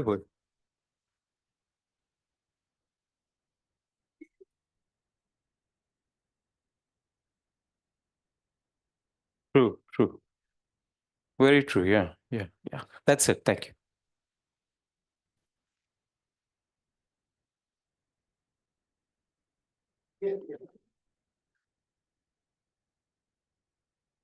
सर मी पण सकाळपासून हे ऐकत असताना माझ्या मनात एक प्रश्न निर्माण झालेला आहे की आपल्याला सगळ्यांना माहिती आहे की हायर एज्युकेशनची खरंच तशी वाट लागलेली ओव्हर अ पिरियड. त्याचंच रेपकशन असं आहे की आपण म्हणतो की भारतीय जे आपण हायर एज्युकेशनमधले इंजिनियर्स किंवा बाकीचे घेतले त्यांच्याकडे स्किल्स नाहीत, हे आता प्रूव्ड आहे. त्याच्यामध्ये चेंजेस व्हावे म्हणून स्टेप्स घेतल्या जातात आहे. दुसरीकडे आहे की ज्या लोकांनी आत्तापर्यंत हायर एज्युकेशनमध्ये म्हणा किंवा एज्युकेशनमध्ये एनरोल झाले त्यांचं मार्केट फेल्युअर झालं आहे इन टर्म्स ऑफ त्यांना जॉब नाही आहेत, किंवा सरांनी जसं सांगितलं तसं ज्या लहान स्किल्स कमी इन्व्हेस्टमेंट कमी वेळेमध्ये जे झालेत त्याच्यामध्ये चांगली सॅलरीज किंवा चांगले बेनिफिट मिळतात आहे. अशा घडीला आणि सरांनी जी आता स्टडी सांगितली त्याच्यामध्ये एंटरप्रेन्योरशिपमध्ये येणाऱ्या लोकांचं शिक्षण बघितलं तर सेकंडरी स्कूलिंग ज्यांचं आहे त्यांचं प्रमाण जास्त आहे. मग माझ्यासारख्यांना प्रश्न पडतो की आपण हायर एज्युकेशनकडे जावं का एंटरप्रेन्योरशिपकडे जावं, जिथे हायर एज्युकेशनमध्ये गेल्यानंतर मला जास्त काही म्हणजे माझा उदरनिर्वाह होण्यासाठी जास्त पैसे मिळतील अशी शाश्वती खरंच कमी आहे, किंवा जॉब मिळत नाही आहेत हे सगळ्यांना दिसतंय. त्यामुळं कुठल्या साईडला जायला पाहिजे, किंवा नवीन येणारे विद्यार्थी जे असतील जे आज 10वी 12वीला आहेत त्यांनी कशावर फोकस करावा असं मला एक विचारायचं होतं सर. आणि तुमच्या स्टडीमध्ये एंटरप्रेन्योरशिप म्हणजे करणारे म्हणजे कोण आहेत नेमके, किंवा कोण होतं ते for your study, who where these entrepreneurs?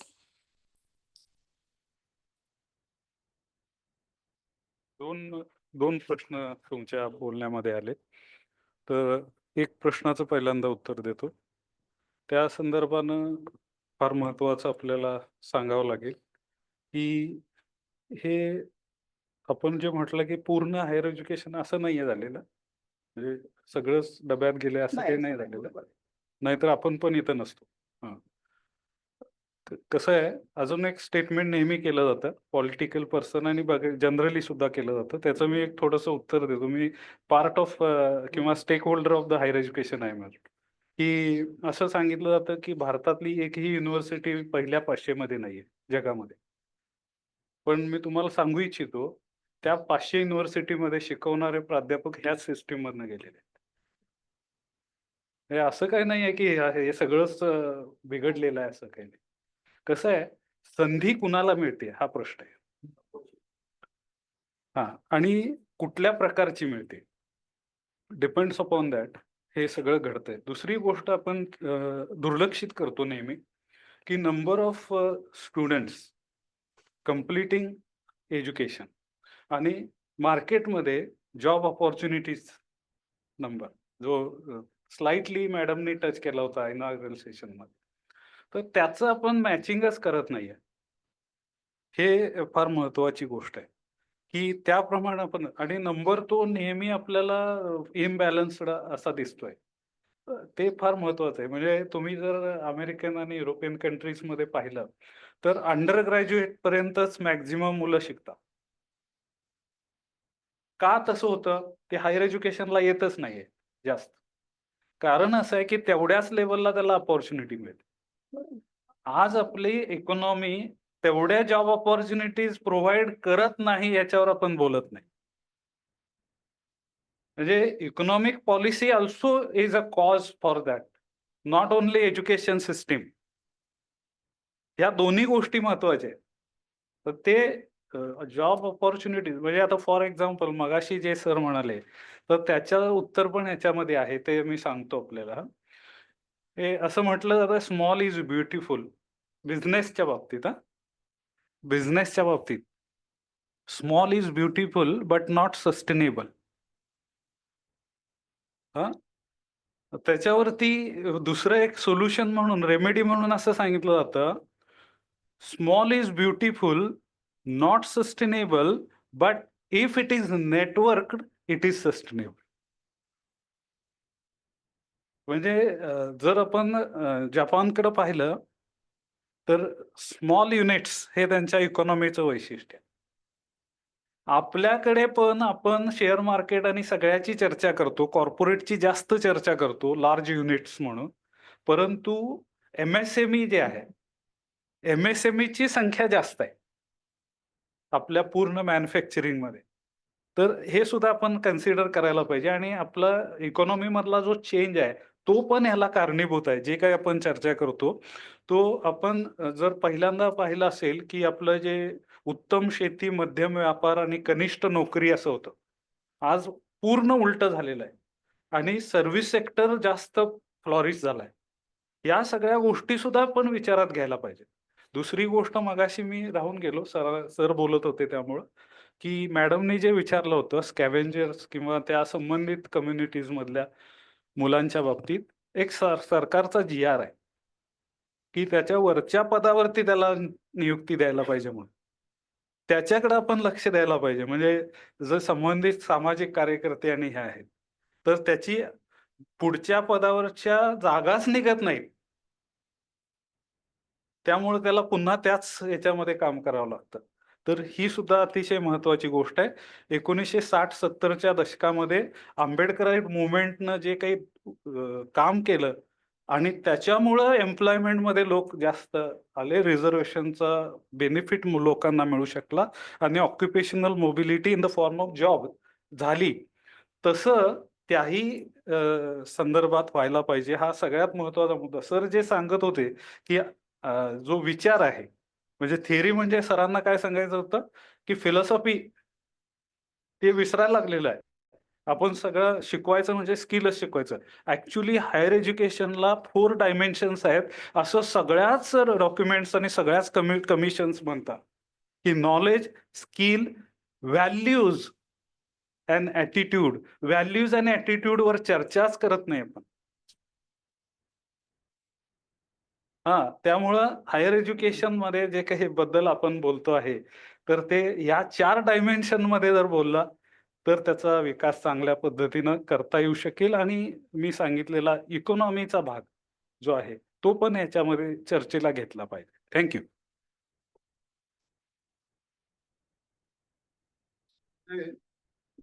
एक छोटासा मुद्दा मी ऍड करू इच्छितो. न्यूयॉर्क युनिव्हर्सिटी आहे अमेरिकेमध्ये, जिला कुठलंही रँकिंग नाही, नंबर 1 नाही, नंबर कुठलं रँकिंग नाही.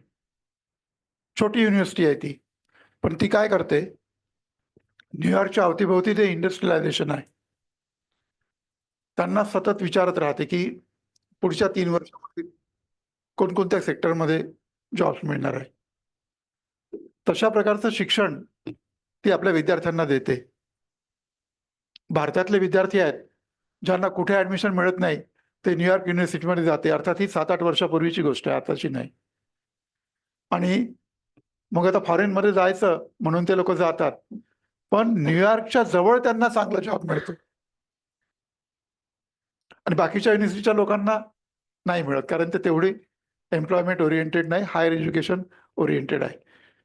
मला हे म्हणायचं आहे की आपण व्यवस्थेला हे विचारलं पाहिजे, आपण व्यवस्थेला हे सांगितलं पाहिजे, तेवढं आपण अवेअर राहायला पाहिजे की नेमकं तुम्हाला आता काय करायचं आहे. सरकार म्हणजे आपणच आहोत हे लक्षात घ्या.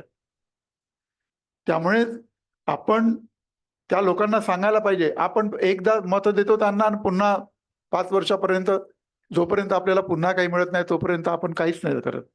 आपलंही कर्तव्य आहे ते आपण विसरतो. सरांनी सांगितलं त्याप्रमाणे चळवळी मोठ्या कराल, फक्त सामाजिक कारणांसाठी नाही, आर्थिक कारणांसाठी देखील, धोरणात्मक गोष्टींसाठी देखील. तेवढी जर जनता अवेअर झाली ना तर सिस्टीम बदलेल, नाही तर नाही बदलणार.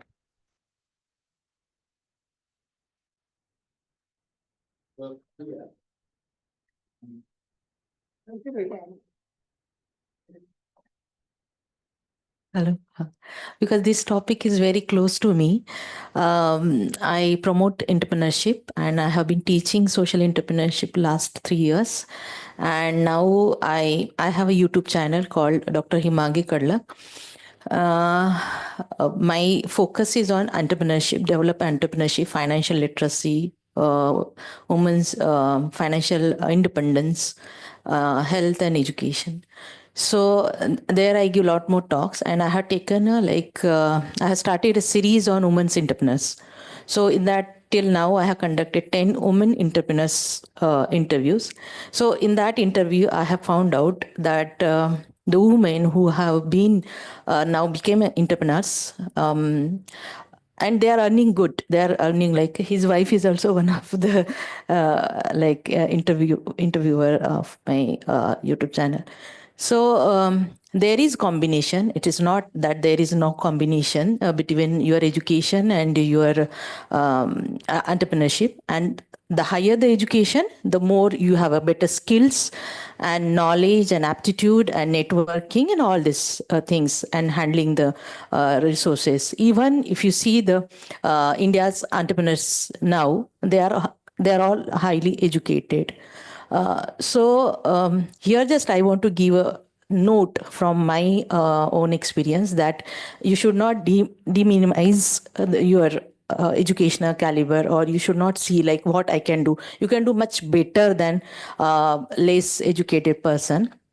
And you should also understand what are your capabilities, because this is not always what you get from your four wall of classroom.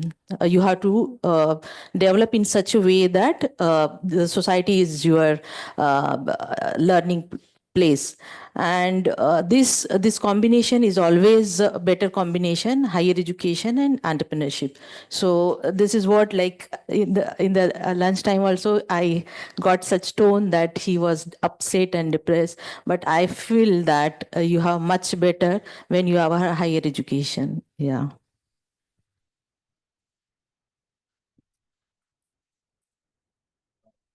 या चर्चेचा समावेश करूया. मला काही 2-3 महत्वाच्या गोष्टी सारांशिकपणे सांगायच्या ज्या आपल्या 2 संशोधक प्राध्यापकांनी मांडलेल्या आहेत. एक तर दोघांनी डॉक्टर बाबासाहेब आंबेडकरांच्या परिप्रेक्षामध्ये स्किल, हायर एज्युकेशन आणि एंटरप्रेन्योरशिप बद्दल त्यांनी विवेचन केलं. आपल्या सगळ्यांना माहिती आहे की बाबासाहेब आंबेडकरांनी शिक्षणाला या मुद्द्याला खूप महत्व दिलं. तेव्हा मुंबई विद्यापीठाच्या कायद्याबद्दल चर्चा होत होती तेव्हा त्यांनी जे तिथं भाषण केलं असं म्हणण्यापेक्षा की जेव्हा ते सहभागी झाले त्या चर्चेमध्ये तेव्हा त्यांनी एक दोन महत्वाच्या गोष्टी सांगितल्या. एक महत्वाच्या त्यांनी असं सांगितलं की इथल्या मागासवर्गासाठी शिक्षण हे एक ग्रेटेस्ट मटेरियल बेनिफिट आहे. ते त्यांच्या शब्दात सांगायचं झालं तर the backward classes have come to realize that after all, education is the greatest material benefit for which they can fight. हे त्यांचं एक महत्वाचं मूलभूत तत्व होतं आणि ते त्यांनी सत्य म्हणून त्यांनी सांगितलं, एक युनिव्हर्सल ट्रूथ म्हणून सांगितलं. इतकंच नव्हे, ते म्हणाले की without education their existence is not safe.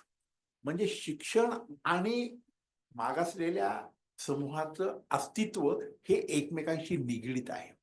जर शिक्षण जर घेतले नाही, आणि अर्थात तेव्हाचा जो संदर्भ होता कालखंडाचा तो वासाहती कालखंडाचा होता. ब्रिटिश सत्ता तेव्हा होती आणि आपल्याला सगळ्यांना माहिती आहे की तेव्हा मागासवर्गीयांना शिक्षण मिळणं परंपरेनुसार हे दुरापास्त होतं. म्हणून त्यांनी एक उन्नतीचा मार्ग, प्रगतीचा मार्ग, आधुनिकतेचा मार्ग म्हणून शिक्षण हा कसा एक ग्रेटेस्ट मटेरियल बेनिफिट आहे हे त्यांनी मागासवर्गीयांच्यासाठी तेव्हा त्यांनी सांगितलं. पण त्याच्याबरोबर त्यांनी तेव्हाच हे सांगितलं की त्याचा उल्लेख महाजन सरांनी केला की इक्वॅलिटी ऑफ ऑपॉर्च्युनिटी.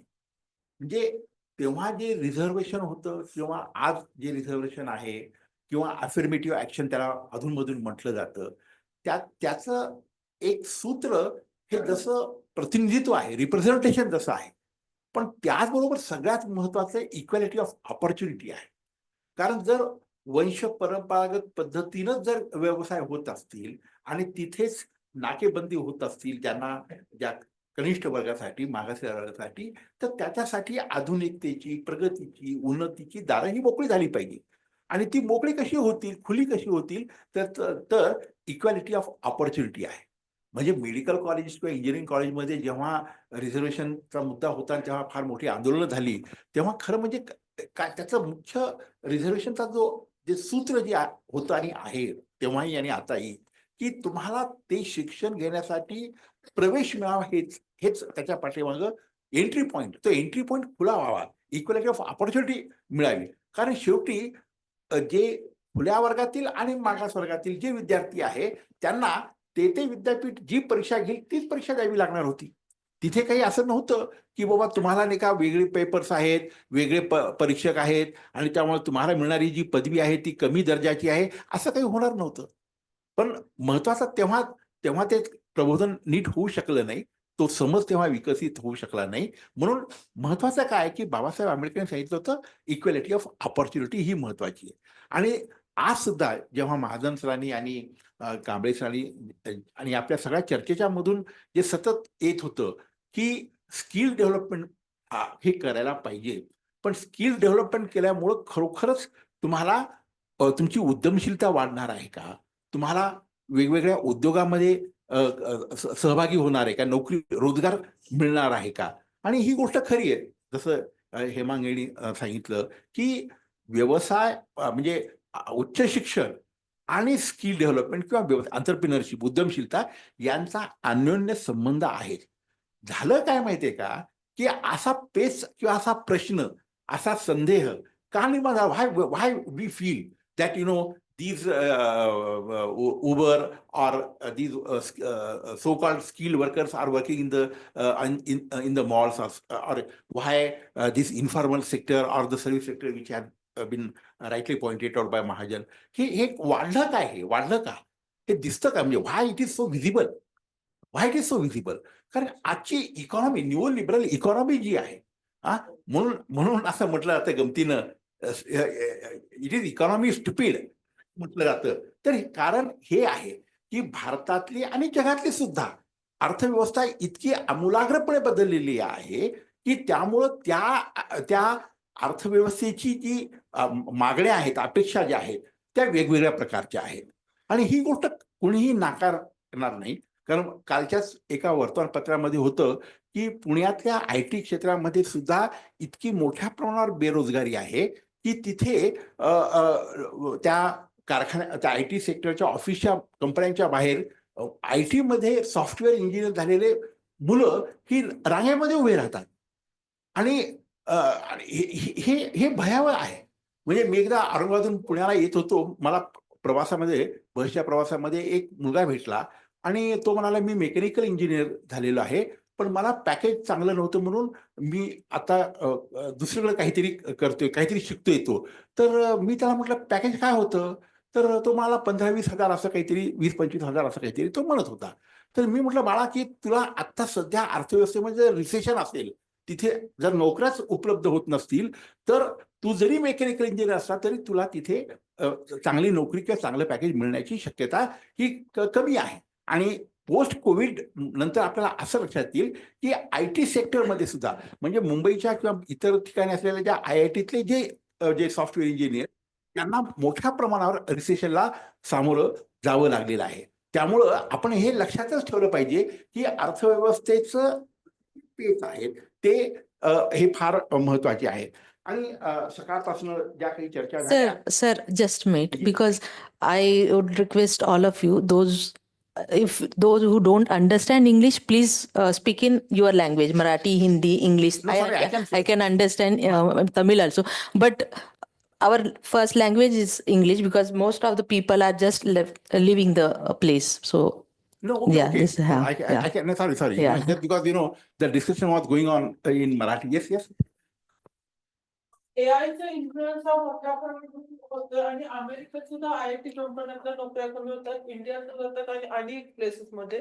तर आपल्या समोर रिस्ट्रिक्शन्स आहेत की टेक्नॉलॉजी जशी वाढते तसे कंपन्या स्वतःचे जे हे आहे तर ते कपात करतात. आणि दुसरं म्हणजे आर्थिक मंदी जी इंटरनॅशनल लेवलला येते की अजूनही वाढत चालली आहे, ते पण एक रिझन आहे पाठीमागचं. म्हणून असं मी म्हटलं की what I have said that the very changing nature of economy, the structural changes which are occurring in the economy, not only in India but in the world also, that is affecting the employment, that is also affecting the higher education. And what has happened, there has been a tremendous change in the field of higher education, and three important challenges are we have been facing there, and they have been shared by these paper presenters. So there are three major challenges. One is affordability, whether the education is available. And you look at the tables which were presented, which were shown by Professor Mahajan, that in 2012-13 the GAR was 21.50, and 2021 to 22 it was 28.40. So there is no major change. The 10 वर्ष हे 12 ते 21 तर enrolment हे जास्त वाढायला हवं, पण हे जास्त वाढलेलं नाही असं मला वाटतं. तुलनात्मक वाढलं म्हणजे तुलनात्मक वाढलं, पण आपण जी अपेक्षा करतो किंवा युनिव्हर्सलायझेशन ऑफ एज्युकेशन झालेलं आहे त्या अर्थानं युनिव्हर्सल आपण जो सर्व शिक्षा अभियान चालू केलेला आहे, वेगवेगळ्या पातळीवर का एज्युकेशन स्प्रेड झालं पाहिजे असं आपण म्हणतो. तर तेव्हा what we see that there is no very major change which has taken place in enrolment. कारण मला दुसरं असं what I feel that there is again another issue which has come up in the last few years, and that is dropouts. What we are going to do about dropouts? How we are going to count that? So that is also an important issue. So affordability of the education, and in the morning, Professor Vidyanand was also talking about the this digital divide. So there is an accessibility. So the major challenges of an accessibility. So okay, there is a internet structure is available, internet network is available, but you must have observed in what happened during the COVID period. So how this internet facility was made available, whether it was reaching to each and every student in the mofussil area or the rural area, what about, because the internet network is very much connected with the supply of electricity. If for the agriculture, the electricity is not available, then how it is possible or how it was possible at that time also to make available the internet facility. So there is this digital divide which is very much visible. And third challenge is of appropriateness. And when I talk about appropriateness, I mean that, there is also significance for the liberal education.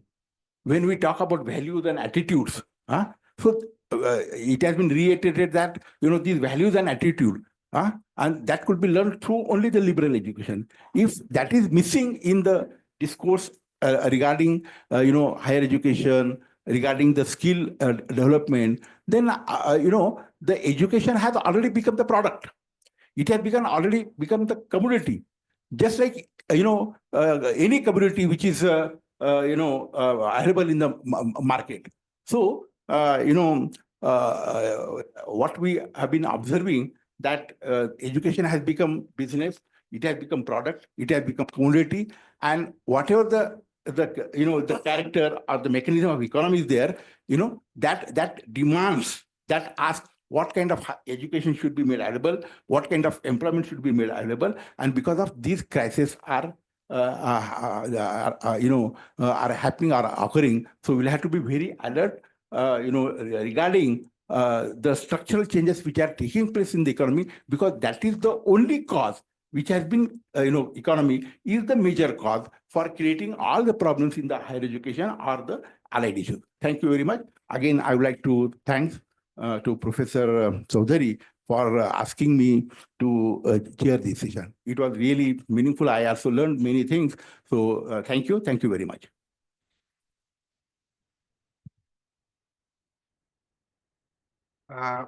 I would like to thank Professor Gautam Kamble and Professor Shrikrishna Mahajan for sharing their research and perspectives with us. I would also like to thank Professor Surendra Jondle for chairing this session. I would like to request him to chair the next session also.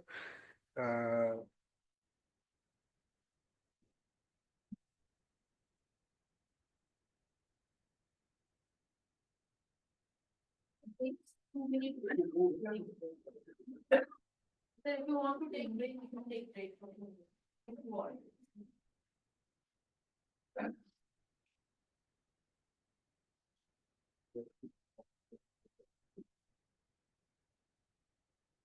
Good afternoon, everyone. I am Monalisa Behra, research scholar, Ambedkar Chair, Symbiosis International University. Give you a warm welcome to the valedictory function of this program, Skills, Policies, and Education.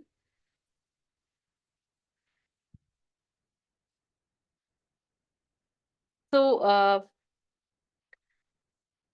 I would like to invite our guest speaker, Professor Neeta Inamdar, onto the stage. She is Jean Monnet Chair and Research Professor, Symbiosis Center for Higher Education Research and Policy Advocacy, Symbiosis International University. And her topic for this session will be Bridging Skills and Knowledge for Emancipatory Education. Over to you, sir. Thank you again for giving me an opportunity to preside over this valedictory session. I request Professor Neeta Inamdar to deliver the valedictory address.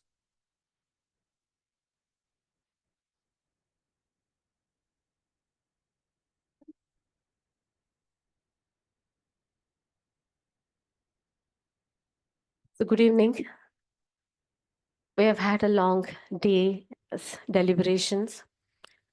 And in the morning, we started with the importance of skill development, skill initiatives, why it is needed, how it can lead to employment, how that can lead to economic benefits for all of us.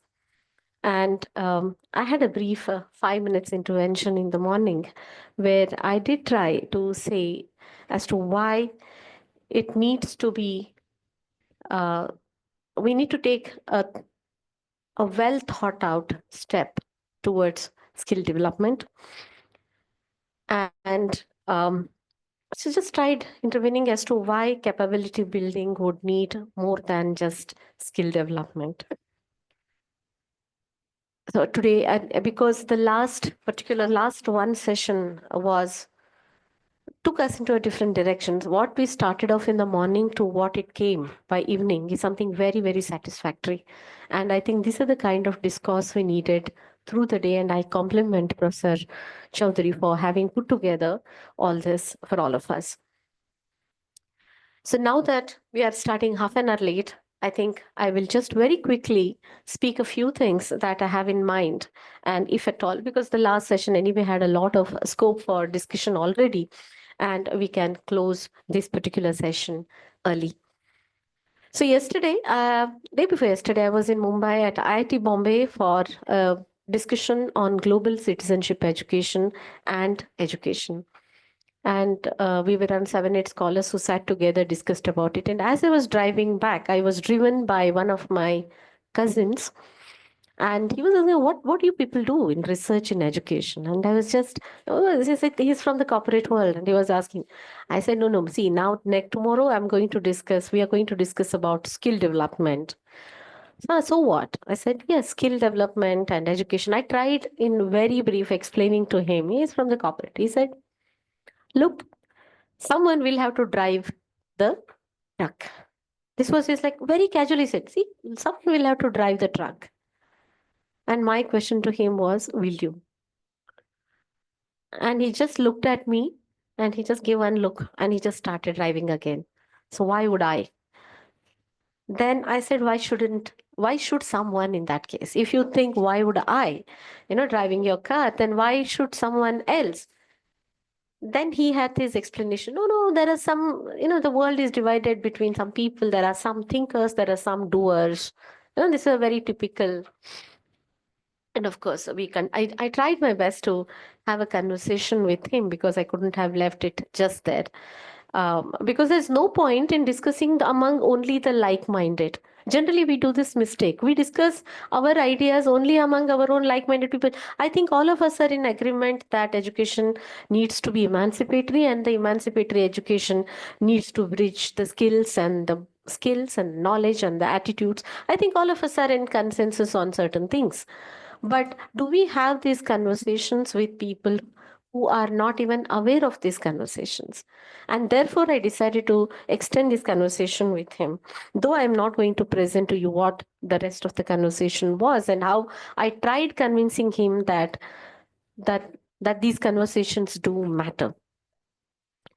So just as in the previous discussion, we also saw how particular skills are all associated with caste. And there is also sometimes valorization and celebration of those connects between some particular traits, particular occupations with a particular caste. So one such example is where in my region that I come from Karnataka, in particularly this part of Karnataka.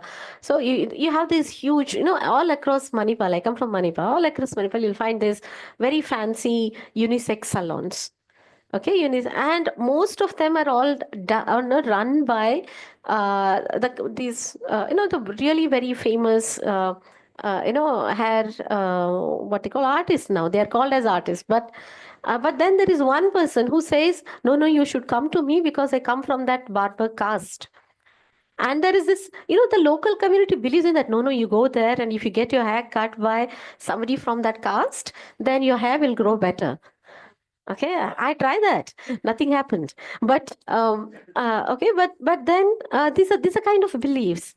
So this is very interesting to see how this kind of beliefs also make him stay within that. How much ever, so there's no harm in running a salon. There's no harm in running something like a business of that nature, but he is unable to break the barrier of that caste associated occupation. That's what we were discussing. And that is how that kind of beliefs that exist within a society can also perpetuate this kind of their continued connections with their caste associated occupations. So just earlier, I spoke about how so this idea of how the world is divided between the thinkers and the doers, the skills and the knowledge. So is that only those two divisions that exist, or education can bring along a lot more? So today people are speaking not only about thinkers and doers, but there are thinkers, creators, doers, and deciders. So these four different groups are identified. So who are these thinkers? These individuals are often introspective, analytical, and driven by a deep sense of curiosity to understand the underlying principles of the universe and the human existence. So this is what people are talking about. I mean, this is what thinkers are comprised of. And then there are creators. They are distinguished by their imagination, by creativity, and a constant drive to express themselves through different art forms or their writing or whatever. And they are often intuitive with a keen eye for aesthetics and a deep emotional connect to their own work. So these are creators. So on one hand, we have the thinkers who are reflectors, who reflect on ideas, who introspect, who analyze. And one hand, you have the creators who actually who are very intuitive and are always on a drive to create something new and emotionally connect with their work. And then there are doers. Here comes the skill part. They are into practical skills and emphasize on reliability, that once this is a particular person has this skill, you can rely on them. The reliability, dedication to the kind of work they do.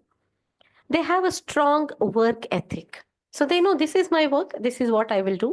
And they are often detail oriented and excel in environment where they can apply their skills to solve a real world problem. It can be small, but they do look at, these are considered as doers, those who go with that perfect skill. They're very focused in their particular work, they deliver on time. Then there are deciders. And these deciders are marked by their leadership qualities, decision-making capabilities, and ability to see the larger big picture. They're strategic, persuasive, and adept at navigating the complex social and organizational landscapes. So we have these four kinds of people. And are they in any way limited to any particular groups of people? So they can be found in almost all. Particularly when it comes to deciders, when it comes to leadership, sometimes you find some astonishing leadership when you're stuck in a traffic. Remember one of these auto drivers or somebody who comes out and ensure that the entire traffic is managed at that point in time, where there is no police, there is nobody. You never see a big car person getting out to solve the problem at that point. Please, because in Pune, I see this more often than any other place. Okay, it's generally some of these people who get out and see that leadership. That's real leadership, where there is a chaos, and there they come out and they solve the entire thing and don't even wait for an applause or anything. They're back in their autos to make route for themselves. So it's not that any of these, whether the creators or the doers or the deciders or the thinkers, have any particular community or particular group from where they come. These are characteristics that belong to each one of us in our own way. And so when we're looking at this, is our education capable of identifying these particular characteristics and helping them propel them in those particular directions what they are made for? Are we able to, is this education system capable of dealing with all four kinds of people? And there is also not that one can be only that. And one individual can both be creative and also a decider, or can both be a thinker and a doer. There is already an overlap in these things. And when that happens, can we really compartmentalize skill separately from all of this? Is a question, is a problem that I'm placing before you. Can we really single out skill? And why are we doing it now? I didn't speak much about it in the morning because it wasn't the platform. But by singling out skill, what are we trying to do? We are trying to only upskill, skill, related only to employment. And that, of course, has been a danger. I mean, that is this, entangling of education completely with only economics or the economic well-being can prove problematic in long run. Okay, maybe yes, of course, I understand there are a lot of youngsters who are sitting, and so they did speak about what do I do next? Of course, I need a job. Yes, you do. And I'm sure you will get. Okay, you will get one. As far as your education is concerned, you're doing your sincere work. Of course, a lot lies with the way our education is designed as well, and that is out of your framework of discussion. But we are supposed to reflect on that. Are we, maybe some of us who are designing these programs and all, we need to reflect whether the kind of education programs that we are designing, are they providing you with both the knowledge and the skills required to perform well without a world. So it's not possible that you have only skill and no knowledge. Okay, it is about bridging both these things, and that's what I'm trying to put before you as to can we really bridge both the knowledge and the skill, and see to it that we design programs that enable you and you make the most out of both these and make it. So a good living is everything, everybody's dream. And there's no harm in it. And you need to dream big. You need to dream to have a good job and make it big in your own life. But does it only have to be skill? So, for example, when in my conversation with this cousin of mine, the corporate guy who was sitting next to me, when he said, okay, someone will have to drive the truck.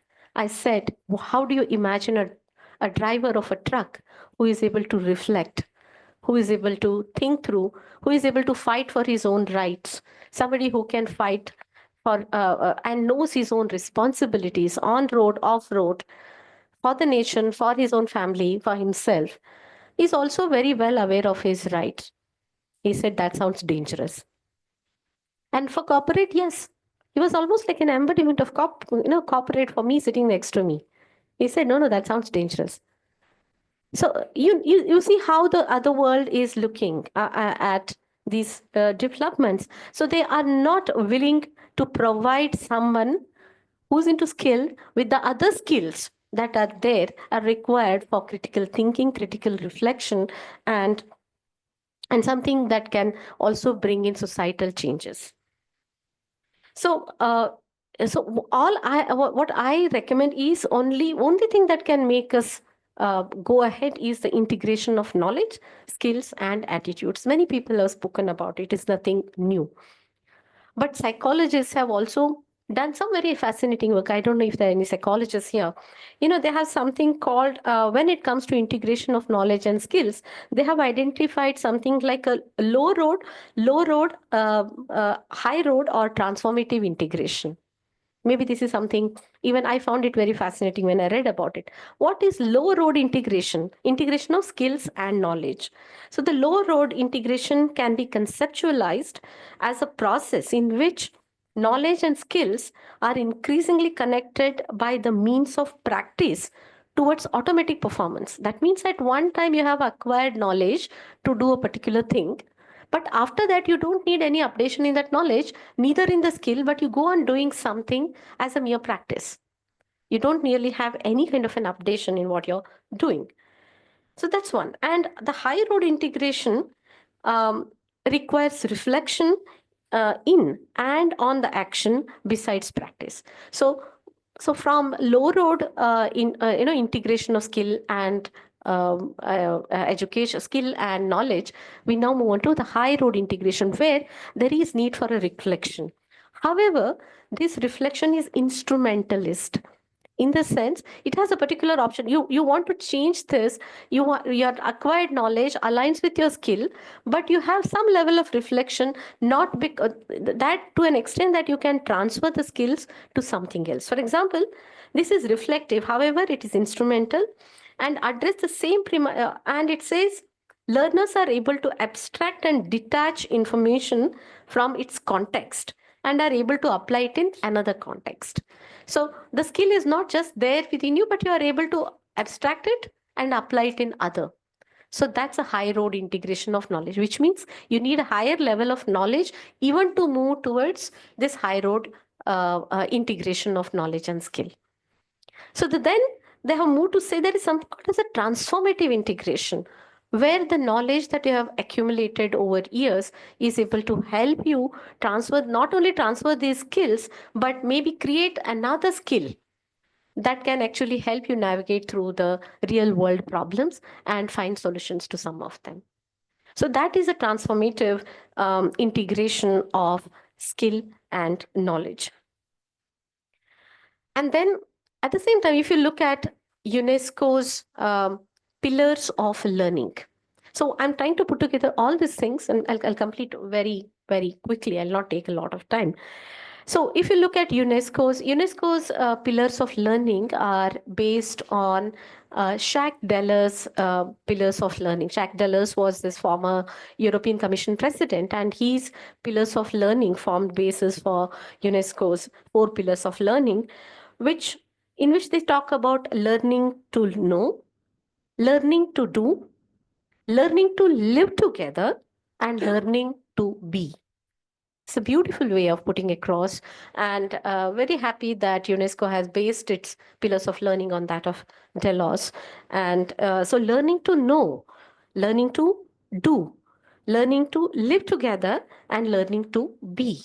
So this is, but now there has been a more critical approach to this 4 pillars of learning. And this beautiful work done by a scholar, in which she goes on to say, this is now, when we look at emancipatory education, it needs to go a step further. Even only learning to be, learning to learn, learning to live, to be together, learning to be is not enough. But she talks about how we need to go a step further.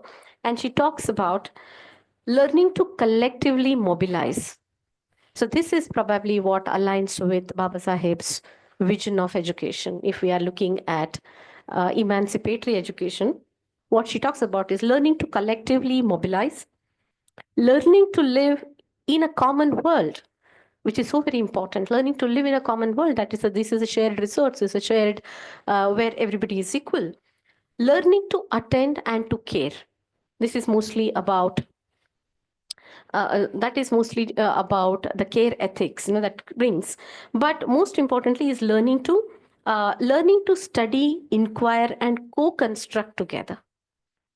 So this is a newer idea of emancipatory education: learning to study, inquire, and co-construct together, and learning to live in a common world, learning to attend and to care, and most importantly, learning to collectively mobilize. And that, I think, aligns very well with Baba Saheb's vision of emancipatory education. Thank you very much.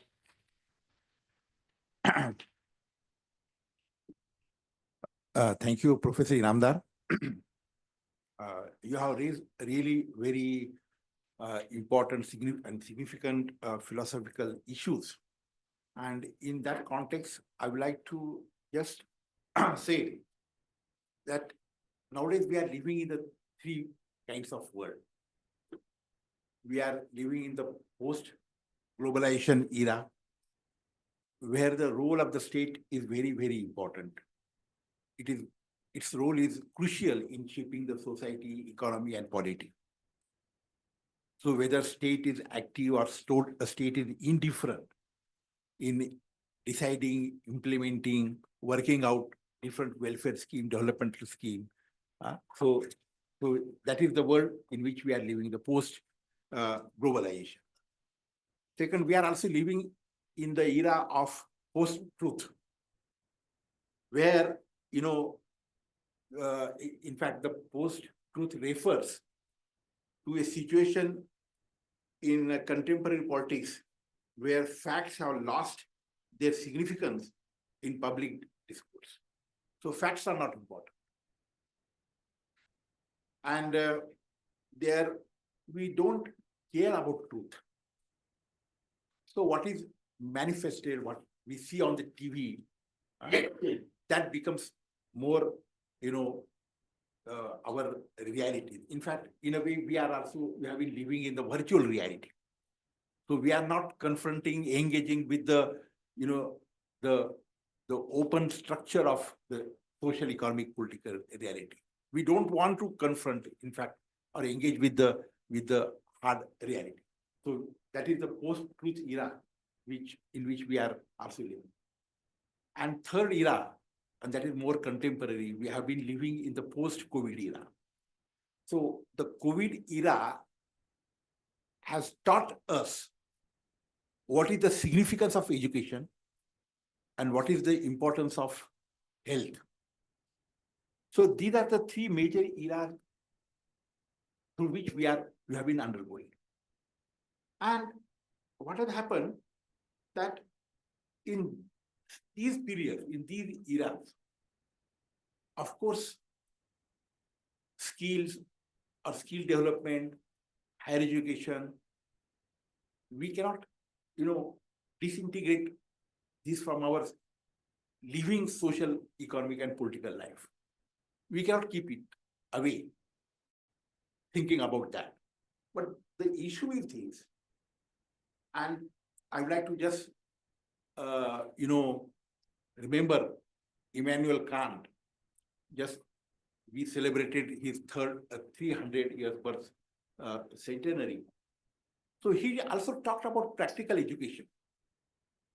And his idea of practical education includes skill, discretion, and morality. So what Professor Inamdar was talking about UNESCO's principles, they are very much related, connected with the social morality. They are very much connected with the societal ethics. And we cannot forget these principles. And what again I would like to say is that training and education, they are very much interlinked. We cannot isolate them. The issue is this: what kind of qualitative training is made available for us, and who is availing that training? That is more important. Whether, again, the opportunities for getting the training. Who are the beneficiaries for whom that is available?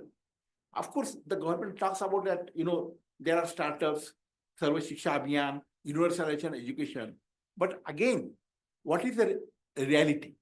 Whether whatever the welfare schemes are made available, they are really genuinely implemented or genuinely made available for the people who are very much, want those benefits. So training and education, they are intertwined. And training gives a person the power to do something. Education enables him to be something. It develops and makes explicit for him his human essence.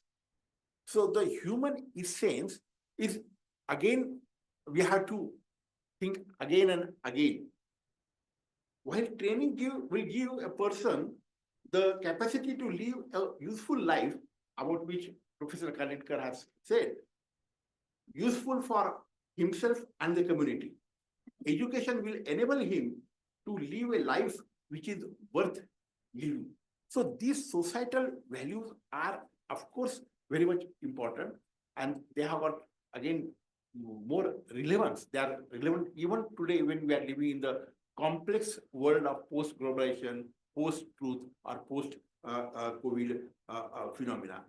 So when Professor Khandagale was talking about, as I said, that some philosophical and ideological issues, that time, in fact, those core values, core moral or ethical values are again and again important in the world which today we are living. We cannot just, and why there is so much importance for the liberal education.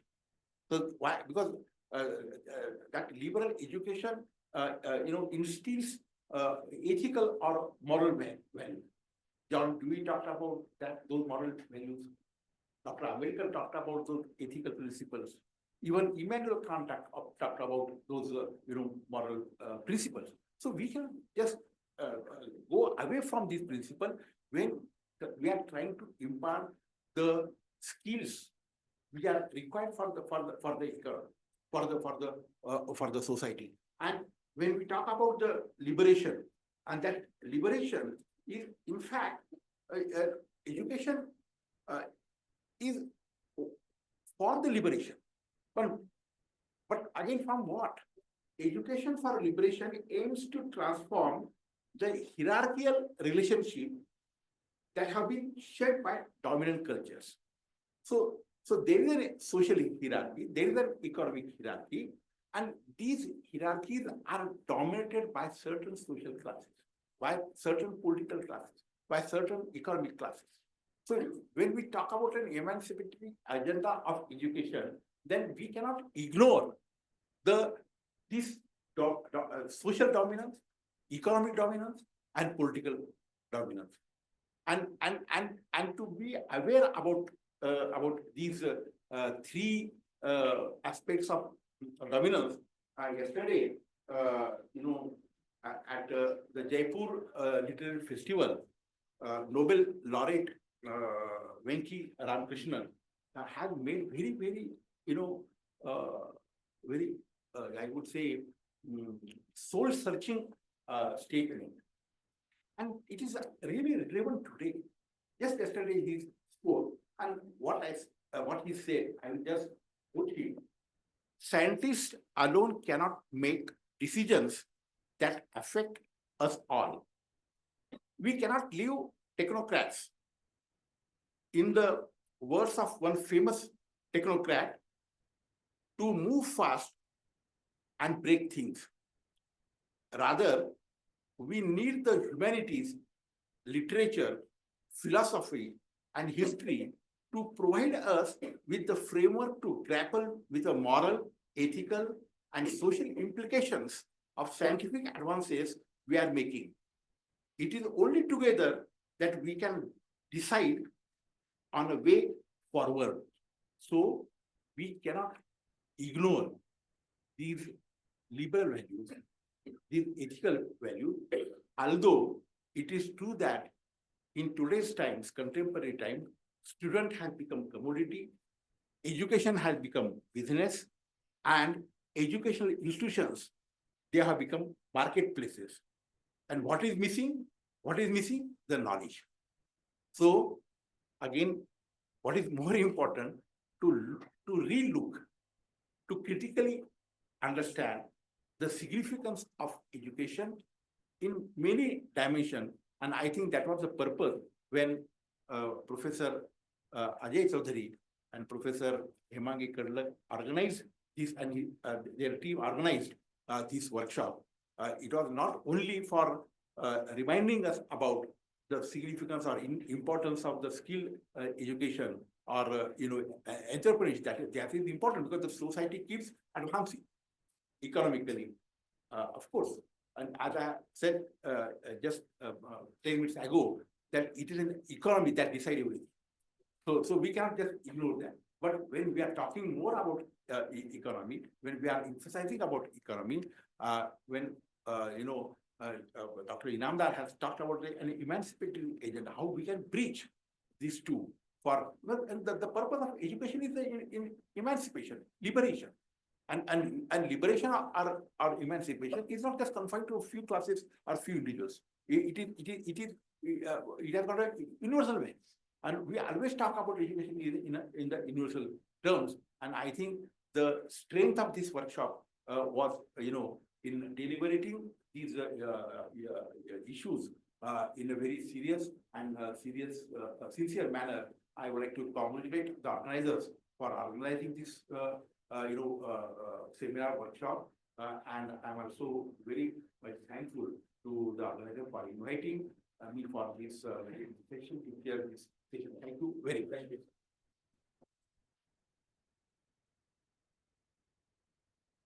Thank you, Professor Surendra Jondle, sir, for chairing the session. And thank you, Professor Neeta Inamdar, ma'am, for sharing her experience and knowledge. So I request Neeta, ma'am, to present a memento to Professor Surendra, sir.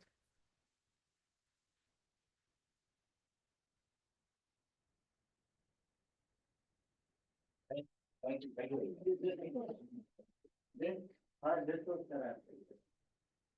मी आज इथं आलो ते घरी गेलो.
Thank you everyone for your patience and so we are at the end stage. So for vote of thanks, I would like to call Dr. Himangi Khadlak, Assistant Professor, Dr. Ambedkar Chair, Symbiosis International University. Yeah, so today was very delighted day. And since morning, we are talking on the subject of skills, professionals, and higher education. As we all are higher educated, so we know the importance of higher education. So very good evening to all present here. It was the most enriching journey of the day. It is my honor and privilege to extend my vote of thanks on this momentous occasion as we gather to reflect upon and discuss importance and interconnection of skills, professionals, and higher education. So there again, I'm emphasizing the interconnection. So there is no separate kind of thing, as we feel that we don't have skills, but being a higher educated, we can develop our skills. It is up to us in shaping the future of individuals and society at large. First and foremost, I would like to extend my heartfelt gratitude to our esteemed chief guest, Professor S.K. Thorat. Despite his delicate health, he made the efforts to travel from Nagpur to Pune to grace our program with his presence. His insightful remark as the chairperson brought great clarity to the subject. I extend my gratitude to Dr. Swati Muzumdar ma'am, whose inspiring words have illuminated our path and emphasized the transformative impact of education integrated with skill development. Her insights have been truly profound and enlightening. Special gratitude goes to Mrs. Sanjeevani Muzumdar ma'am for her nurturing support, which is beautifully combined with professional encouragement. So though we have a professional and personal relationship with her, so I never had such kind of feeling, and we always felt it's a warm kind of relationship with her.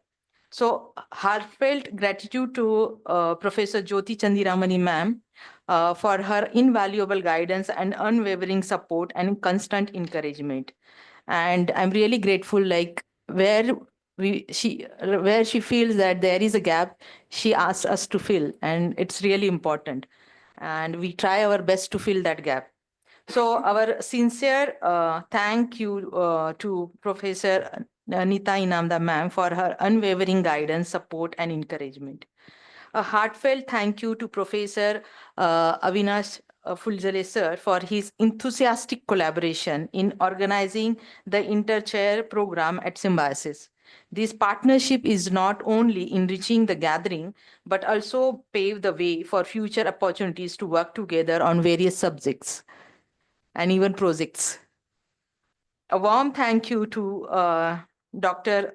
Anita Mohite ma'am. She's a most of the people they don't know, so therefore I would like to tell her designation as well. So she is a director of social work department at Bharati Vidyapeeth, and I always very grateful to her. for her exceptional and invaluable support. Whenever we ask support from any kind of, mostly the students who comes to help us, they are from Bharati Vidyapith only. So I'm really grateful to her. I would also like to extend my gratitude to our distinguished chairpersons who graciously taking on the responsibility of leading the sessions and ensuring a seamless and enriching discourse. So all the chair professors, thank you. An intellectual thank you. This is a different thank you. Intellectual thank you to all the speakers for sharing their valuable knowledge and insightful experiences. Their perspectives on integrating skills with professional and higher education have enriched our understanding of how we can empower the youth to thrive in an ever evolving global landscape. Now, as we see that the world is evolving so fast in a different way, and it is unimaginable. So a special thank you to Professor Ajay Chaudhary sir for their unwavering commitment and meticulous planning in making this event a grand success. Your efforts to bring together thought leaders, educators, and students on this platform have truly borne fruit today. Okay. So I thank research associates Dipanshu, my PhD scholars Dipali and Mona Lisa for their unwavering support and dedication. I would also like to extend my gratitude to my dear student volunteers for capturing moments through photographs, ensuring everything runs smoothly. And though like we met today in the morning, but our connection have built up. And to the reparators who have taken the notes for diligently taking their notes. A special note of appreciation goes to our support team from the Dr. Babasaheb Ambedkar Museum and Memorial, like Amit sir, Sachin sir, Hanuman sir, and Rahulji for their steadfast support, as well as our IT department for their reliable assistance. Though they are not in a favor of that we should use Zoom, but what to do? We have a shortage of fund, and therefore we have to adjust. And most of the people are demanding. When I shared this news that we are planning this program, so a lot more people asked why don't you keep online session as well? So people want to learn or to share with us. So thank you to them. A big thank you to the food and accommodation team for ensuring our guests were well taken care of. To our audience, including students, educators, mentors, professionals, thank you for your active participation, thoughtful engagement, and event. Your presence here reflects the collective commitment we share towards building a robust educational ecosystem.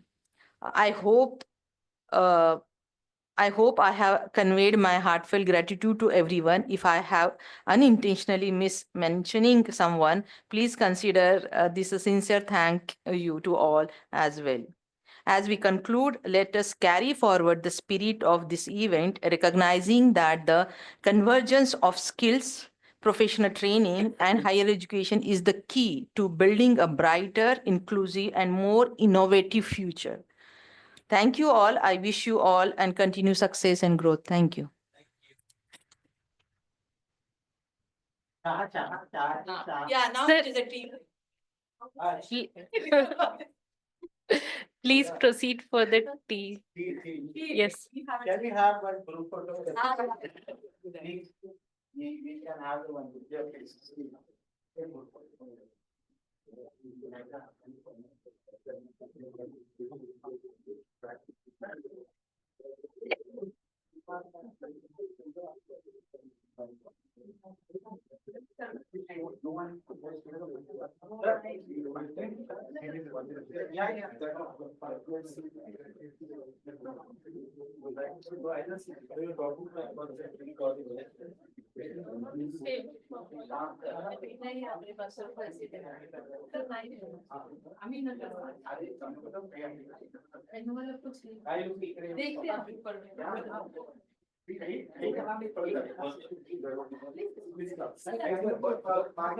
हा उभे राहा.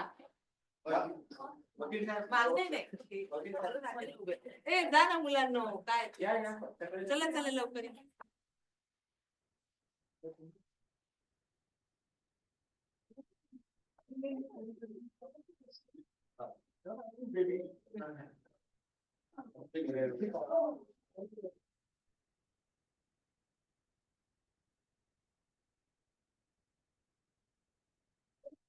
नाही नाही Rahulji picture काढा ना आमचा. हा या.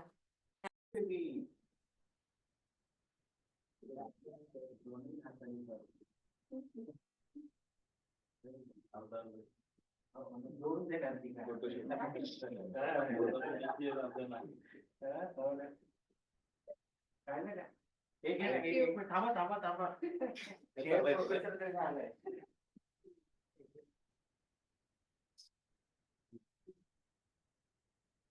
हो मग.